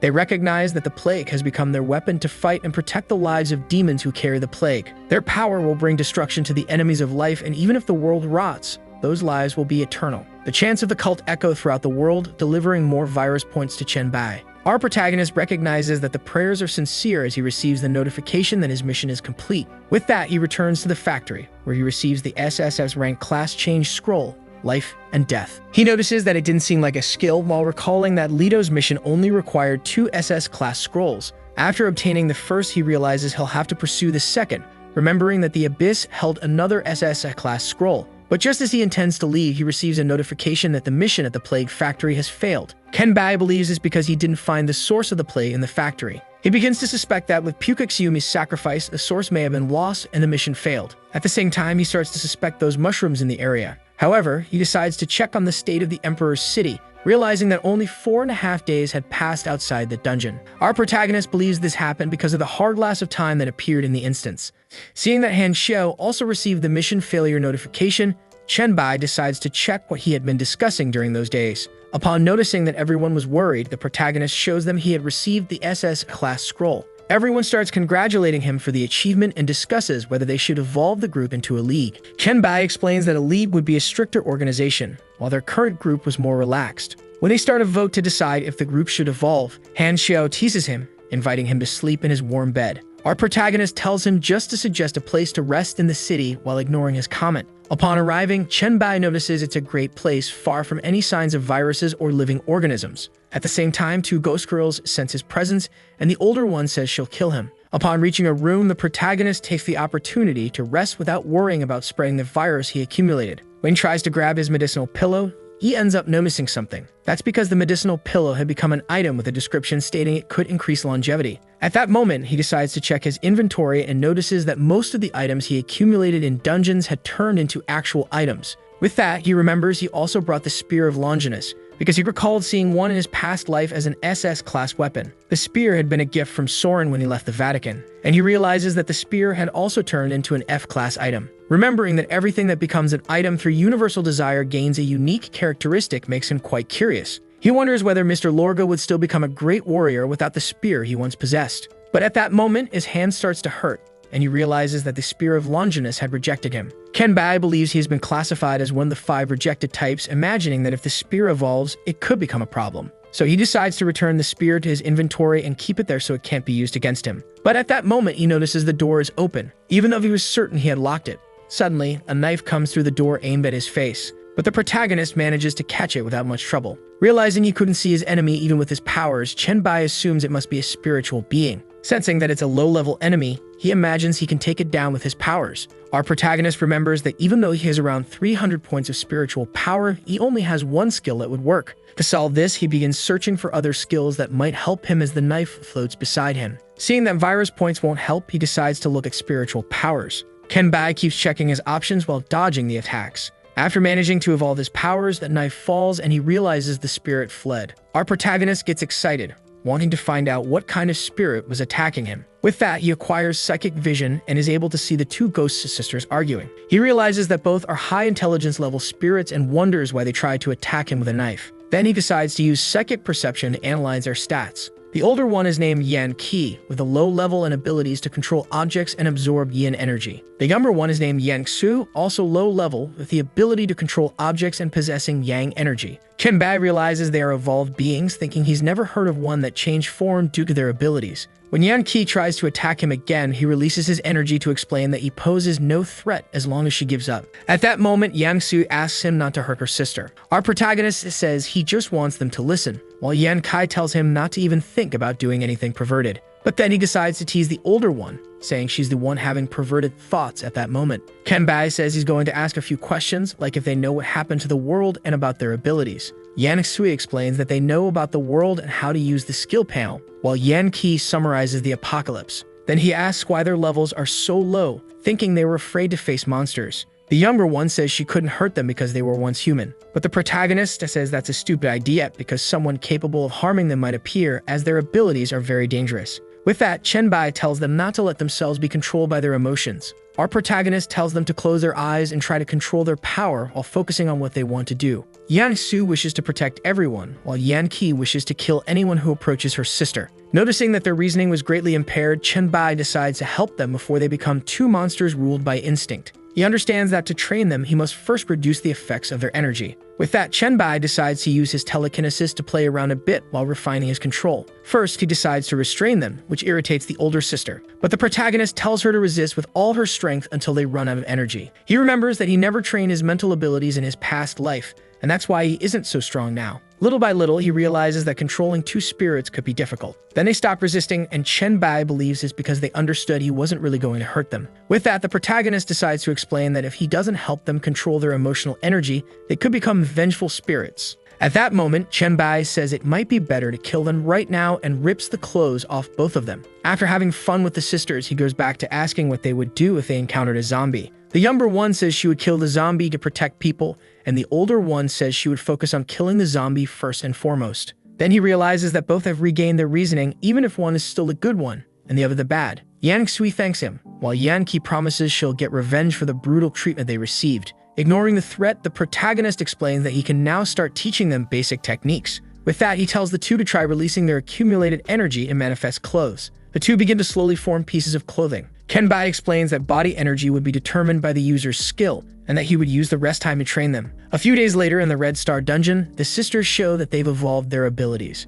At the same time, they show they've learned how to absorb yin-yang energy from zombies. Yan Qi asks how they did on the mission, excitedly clinging to his arm. However, Qianbai warns that it's useless to try to invade his body with her energy. She says the reason must be that he's a bad person, and that's why her evil powers don't work on him. At that moment, he receives a message saying that Sword Immortal had summoned him for a nightmare-level dungeon. Analyzing the mission data, he wonders why they're in such a rush as there's a level restriction. Qianbai imagines that the reason he never heard of Sword Immortal in his past life is because he died in this dungeon. After forming the team, they start to argue until Sword Immortal mentions he has his reasons for calling the protagonist. Our protagonist tells the sisters to stop and go home. Yan Kai says she could still keep fighting, but Qianbai warns that they wouldn't be able to handle the monsters ahead, especially the boss, who had mental powers. That disheartens Yan Qi, while Yang Su says they would listen to him. Meanwhile, at the base of Mount Shushan, the protagonist arrives using Meng Meng's teleportation totem. She introduces the protagonist to Zhengsu Buxu, who asks to be called simply Zhengsu.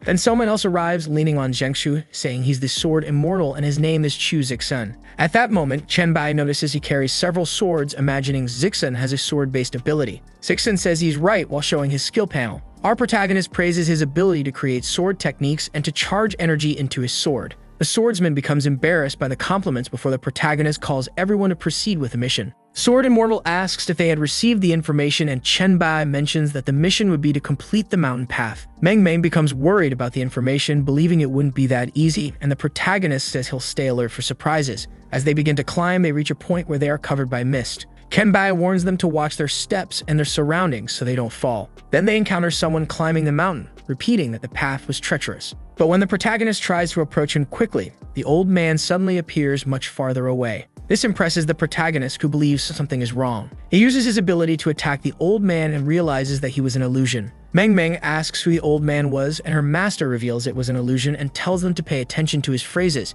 Zixun repeats the old man's phrase about the 5 elements of heaven and earth creating obstacles. With that, Zhengsu imagines that the mist is the water obstacle, which reduced her visibility. At that moment, the old man changes his phrase, saying that it would be hard to return once someone sees the flowers in the mist. Kenbai already imagines danger approaching and equips his gloves. A sword appears out of nowhere and nearly hits the protagonist, who protects himself with his shield, realizing it could overpower his defense. After that, Meng becomes worried about her master's condition. The swordsman warns them to be careful because he can't use his abilities to foresee the attacks. Zhengsu tells him to activate the talisman he received, and Zixun says it wouldn't help at the moment. Still, he activates the golden protection talisman, creating a barrier around them. Noticing the direction from which the attack would come, Zhengsu uses his lightning technique to reveal the sword. The strike is blocked by the barrier, startling Meng. When Chenbai considers analyzing the sword, the monk warns that the barrier won't last much longer. But the protagonist says it's not a problem because he managed to subdue the sword. He wonders, since when holding a sword counts as subduing it, while the swordsman reminds him that the sword had consciousness. With that, the protagonist decides to show the sword's stats to explain why it was so powerful. Zhengsu understands that the sword had gained strength from the mist, which is why the barrier didn't hold. Although Chenbai believes it would be better used by Zixun, he can't hand it over yet because he's using a special method to hold it. But the swordsman says he prefers to cultivate the sword's spirit himself to form a stronger bond. Meng asks if the 5 elemental obstacles are sword spirits. He thinks it's a shame because he could only maintain 3, even though he wished to obtain all 5. After dealing with the danger, the protagonist says they could continue climbing. Zhengsu acknowledges that they could complete the dungeon with the protagonist's help. 10 minutes pass, and they finally get past the first obstacle, reaching a plain. The swordsman sees the old man climbing the mountain in the distance. He had gone back to repeating the earlier phrases as he continued walking. This time, the warning was that the forest had hidden monsters, and that every tree or patch of grass could be an enemy. Chenbai understands that this time it would be a group battle, which excites him. The trees and plants begin to come to life and walk toward the group. This excites the protagonist, who says he loves going straight into battle. The monk wonders what the old man's phrase meant, while his friend says that won't be necessary, because the protagonist had already taken care of all the enemies along the way. Kenbai stares at the other sword, which was the elemental spirit of wood. Meng tells the two not to fall behind while they still don't understand what is happening. As they continue on the path, they find the old man now speaking about stones that can shatter and fall into the abyss. At that moment, several stones begin to fall, making movement and vision more difficult. Zhengsu realizes they can't continue and pulls out a barrier talisman. But Meng tells him not to use it yet as she holds up a pair of protective goggles. Although the monk thinks she was prepared, the girl explains she was using her power to create it temporarily. Chenbai compliments her for not needing to protect her face anymore while imagining it's still uncomfortable to have sand hitting the goggles. At that moment, he hears a strange noise, and although he dodges a stone, Chenbai and Zixun are knocked down. The other two worry that they might get hurt and wonder what they could do. When Meng intends to go after them, a sand whirlwind appears. The girl believes it is her master until he reappears on the stairs holding the swordsman. Kenbai explains that just a few uses of his jumps already left him exhausted,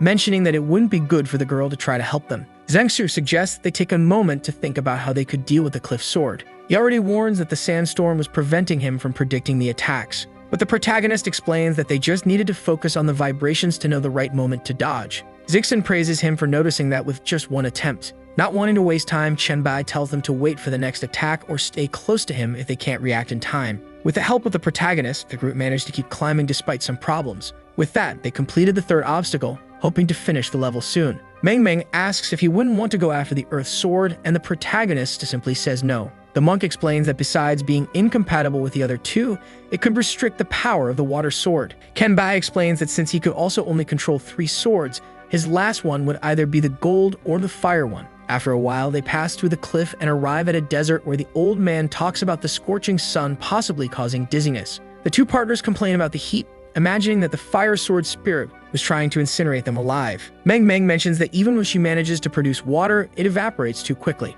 Meanwhile, Chenbai is doing fine, saying that brutality isn't the only form of fire, because he believes the plan was to wear them down patiently while waiting for the right moment. Zixun realizes the protagonist noticed when the sword would attack them, and Chenbai mentions it would be when they were dizzy. The monk is left speechless as the sword appears, attacking him. But the protagonist manages to stop it and saves Zhengsu's life. After analyzing the sword, Chenbai tells them to finish this part of the path quickly so they can rehydrate. After passing through the desert, they find the old man who says that with golden light, a divided body could not be reunited. Realizing that the next challenge would be a fight and that he already had the fire sword, Chen Bai decides to take down the gold sword. When they arrive at the location of the gold sword, they see only a base resembling a ring where the sword was waiting. Zixet is surprised that it is an unfinished sword, while Zhengsu wonders how an unpolished sword could shine like gold. Our protagonist believes they don't need to waste time thinking and charges toward it. As he continues confronting the sword, it wears down more and more. But at the same time, it keeps recovering, making Chen Bai realize what this obstacle was about.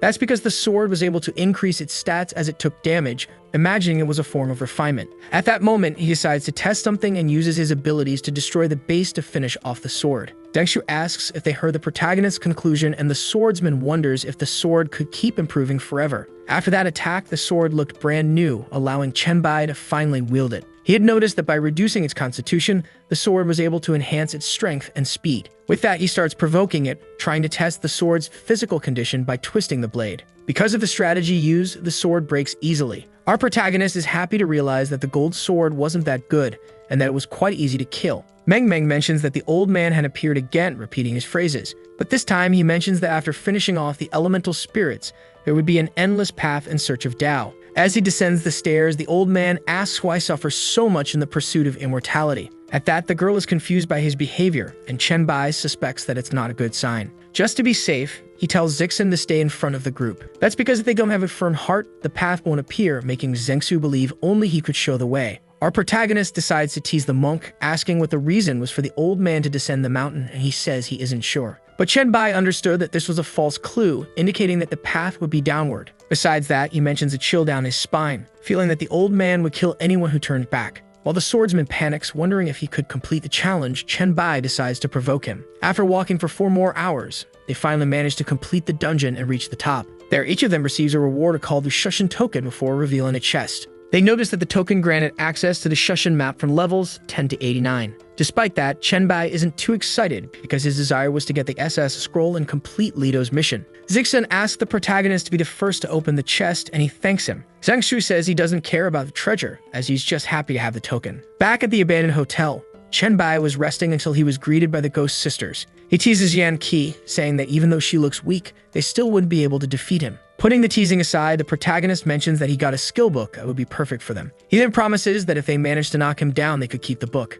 Even so, the two can't beat him and end up exhausted. Chen Bai says they were able to spot his openings, making Yan Qi ask why he seems so careful with people. But he says it's just the fact that he can control his strength, while handing over the book for their effort. However, since both were still exhausted, the older one can't hold it. She says they could wait until they recovered since the book wasn't going anywhere. Our protagonist says he'd have to leave, while the younger one asks if he wasn't going to take them to the city. Chen Bai explains that he had more important matters, saying he'd take them after he returned. This excites Yang Sui, saying she'd wait for his return. Since he had obtained the scroll and already maxed out his level, it was time to complete the mission to surpass level 10. At that moment, he takes the class promotion scrollless, remembering he didn't plan to use it at first. However, realizing he had no other choice to get the SS scroll, he decides to accept. With that, he ends up on the first floor of the Abyss, where he is found by some demons. Chen Bai remembers that in his past life, he became a demon hunter, and now he felt like he was coming home. His challenge begins simply, taking down 3 out of 100 demons. Seeing that he would be sent away from the Abyss after completing the challenge, he decides to go easy.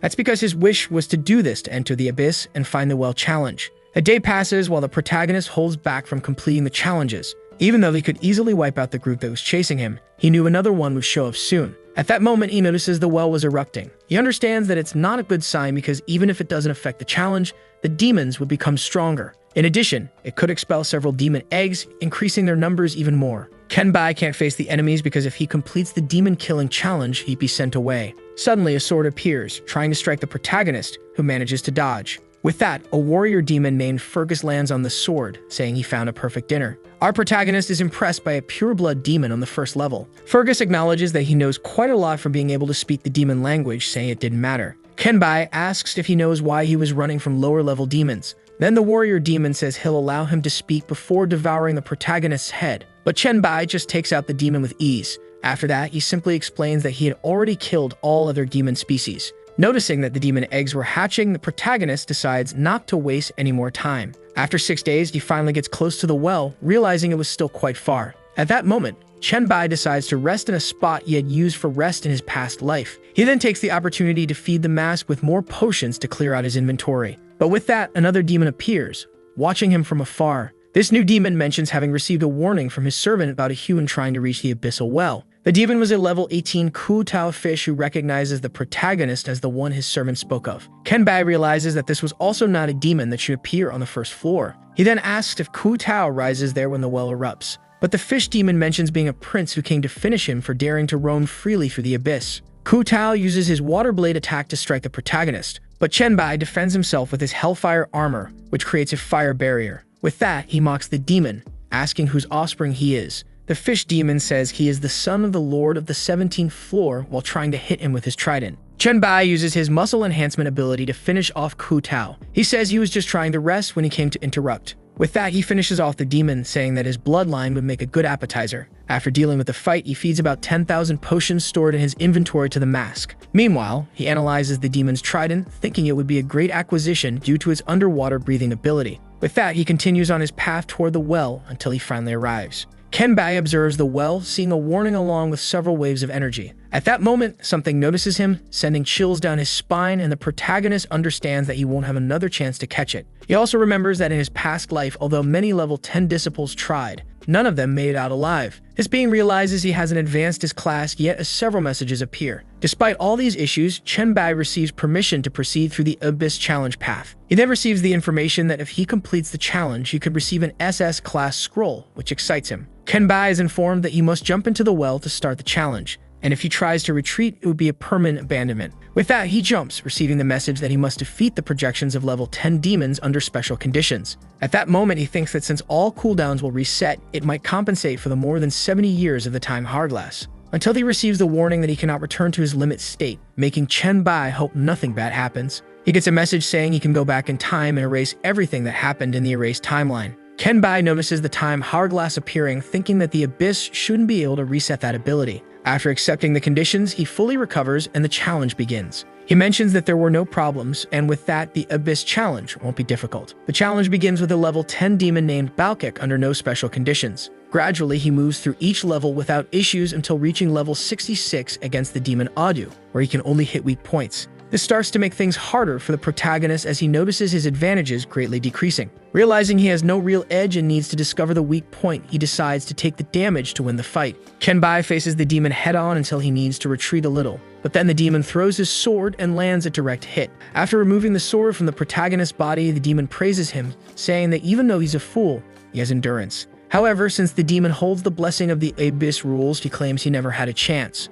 But Chenbai says his enemy is relying too much on victory. With that, he manages to rip out 2 chunks from the demon's belly and wins the fight. After defeating him, he completes the 66th level, saying that the fool was his enemy for not dodging unless his weak point was targeted. After many battles, he finally reaches the 100th level, needing to face Gilbert with no special conditions. This surprises Chenbai as he's one of the weakest demons and has no restrictions. Our protagonist wonders why his enemy hasn't appeared, until he remembers that relationships in the Abyss are complex and a weak demon could become a lord for many reasons. With that, he understands that it would be a challenge to locate his enemy while the demon starts emerging from his shadow. When he comes out from the protagonist's shadow, he lands a precise strike. Because of that, he returns to the first level, surprised at having been killed instantly, twice. As he finishes off the level 1 demon, Chenbai understands that if he hadn't activated his power, he would have died. Our protagonist decides to start questioning the level 1 demon about the enemy from level 100. But he refuses to say anything, reminding the protagonist that his enemies are only projections who don't fear death. Reaching the 72nd level, he starts changing his tactics, which leads the demon to mention the protagonist would be killed by a fallen demon. He pretends not to know anything to get more information. With that, the demon mentions that Gilbert had upgraded the Shadow Swordsman class and could defeat the Duke Demon. After receiving this information, Chenbai thanks him while crushing his enemy's head. After that, he manages to reach the 100th level again, now knowing about the ability to hide in shadows. Even though he knows he has no advantage against a Shadow Swordsman, he knows he can handle a fallen demon. All he needs to do is avoid wide shadows while releasing his virus, waiting for the demon to strike. After running for a long time, the protagonist gets tired and needs to access his saved status to recover his energy, until he realizes there's something wrong with that place. However, he manages to block Gilbert's attack with his shield. Then Gilbert tells him to put away his sword because he had already won the fight. That's because the challenge prevented the demon from using his full power, while his virus had already worn him down too much. Kenbai still doubts his enemy's words while keeping his weapon ready. Gilbert invites him to face him again if he manages to complete the challenge, although he doubts the protagonist will be able to. Our protagonist promises that he will succeed and have a direct fight against the true demon. Finally, the protagonist reaches the 200th level where he's supposed to face the fallen angel Elmia. He assumes he was called there to start the battle. However, Elmia just stares at him while sitting on her couch, saying it would be too much trouble to clean the place. Her original plan was just for him to move along, but she got a bit curious. Then she invites him to sit at the table with her and have a drink. Kenbai asks what made her curious as he approaches. She wonders how he managed to reach the 200th level with his current strength, praising Gilbert's abilities. Additionally, Elmia notes that many other enemies would be much harder to deal with, but Chenbai says he can't reveal his secret to victory. Still, Elmia says she doesn't want to steal his secrets, just pass the time because she's bored. Accepting her request, the protagonist asks what the girl wanted to know. Then she asks about the disgusting enemy from the 105th level, which was a slime. Our protagonist mentions that it could consume things very quickly and managed to devour half of his body. The girl asks how he managed to defeat it, and Chenbai explains that he simply let himself be devoured. He'd figured the monster could devour his arm 100 times before realizing it was being poisoned. That excites Elmia, who says she never thought of ending it that easily. But the protagonist says it wasn't easy at all and very painful to keep removing his arm from his body. Then she asks about another individual named Finbu who hid in the sea. In this case, it was the enemy from the 136th level, the grandfather of the fish demon he defeated earlier, and he mentions having received some help from him. Elmia gets excited, asking how he handled the fight at level 153 against Hartley, since there was no place to hide. Kenbai mentions that he was killed 15 times in a row by her since the high temperature made his virus useless. Every time she got hurt, she returned to the lava and recovered. In the end, the protagonist took 5 whole days to fill the lava pit and end her joy. But he admits that she was his toughest opponent in those 200 levels. Then when Elmia asks about the enemy from the 186th level, Chenbai asks her not to mention that one in such a fun moment. That's because the filthy Queen Omandi is considered the most disgusting enemy he faced in the abyss. Chenbai mentions that when he had finally forgotten the smell of that place, she made him remember it again. The girl mentions that no demon could defeat her in her territory. However, she notices that even before mentioning Omandi, he hadn't touched the wine glass he was holding. Turns out he knew he couldn't drink the wine because it would kill him, as it had once before. Elmia realizes she's been caught and says she could tear him to pieces while drinking. Our protagonist asks if she intended to fight, and the girl just says she's too lazy to move. He realizes she really is very lazy, while Elmia mentions that making projections consumes a lot of her energy. But she already says in advance that there are still at least 6 divine enemies ahead, allowing her to do nothing. With that, he passes the 200th level, wondering what those divine enemies would be. Kenbai knows that although he relies on the Hourglass to keep fighting endlessly, he doesn't know if he can do the same against gods. Back in his recovery room, he remembers that each god possesses authority above the rules. His only hope is that they can't kill him with a single direct blow. But he believes that by using the power of the Hourglass, he can find a way to defeat them. Reaching level 235, Chenbai finds himself collapse against an enemy who places him in an eternal dream. The demon Salisbury watches him while the protagonist just smiles, making him wonder what kind of dream he was having. It turns out his dream was being on a throne, receiving an elf girl as his loyal servant who would completely devote herself to him. He asks what she would do if he ordered her to give up her power and die. The elf then only cries, saying she would be completely loyal to him even if he didn't believe her. But he says he knows the truth, that she isn't loyal to anything and only wants to survive. Kenbai mentions that he could spare her life, and the elf thanks him, saying she would do anything. Then the protagonist shows a collar and orders her to put it around her neck to become his guard dog. The elf lowers her head, making the protagonist ask if she didn't want to obey him. But she simply puts on the collar, saying it is a great honor to serve her god. Back in the challenge, Chenbai starts talking in his sleep, saying that was the sound a bitch should make. That excites the demon, imagining he knew how to have fun. Salisbury says he would allow him to keep enjoying the dream forever inside him after absorbing his soul. However, at that moment, the swords attack the demon as he had fulfilled the special condition of seeing through the illusion. Kenbai acknowledges that even though the dream was very good, it wasn't real. The demon wonders when he managed to see through the illusion, imagining he did it without being noticed. Our protagonist says it was easy once he realized the demon couldn't recreate the pressure of a god, being just a projection. He explains that the method is simple, as the demon's power couldn't trap the sword's spirits and illusions. Salisbury understands that he could have ended the fight a long time ago and just wanted to play around. But Chenbai mentions he simply wanted to rest a bit because his spirit was exhausted. Even though he could recover his physical and mental strength, the accumulated pressure wasn't erased. If he had rested, he could have lost his sanity, and for that, he's thankful for the help he received. The demon questions what he just heard before leaving, saying there were only a few fights left. Despite thinking there were few levels left, Salisbury explains there were still around 300 levels, many of them empty. Chenbai remembers that each level should have a lord because of the Abyss's desire, even recreating the same enemies multiple times. But he explains that there's literally nothing, just a void. That's because battles between powerful beings can destroy many levels, and the deeper it gets, the more likely that is to happen. Upon hearing that, Chenbai thanks the demon, saying he might try to visit him after the challenge. Salisbury promises he will make him experience a perfect illusion. After passing the 235th level, Chenbai prepares for the next challenge. However, he starts skipping several levels because they were destroyed, bringing Chenbai to level 279. Our protagonist wonders how many floors were destroyed, thinking next time he could ask Elmia or Salisbury. Arriving at level 279, he discovers the enemy would be Baphomet, and the condition is to defeat him after passing through the labyrinth. Chenbai says he knows this enemy, known as the god of the Torn Tribe, making him one of the 6 gods Elmia mentioned. Our protagonist notices the blood-stained floor and the dark place in that labyrinth. He believes the challenge is just beginning, as it is said that Baphomet attacks anyone who enters the labyrinth. At that moment, the monster approaches the protagonist from behind. So the video ends here. If you don't want to miss the next part, activate the notification bell, and see you next time on Tob's channel.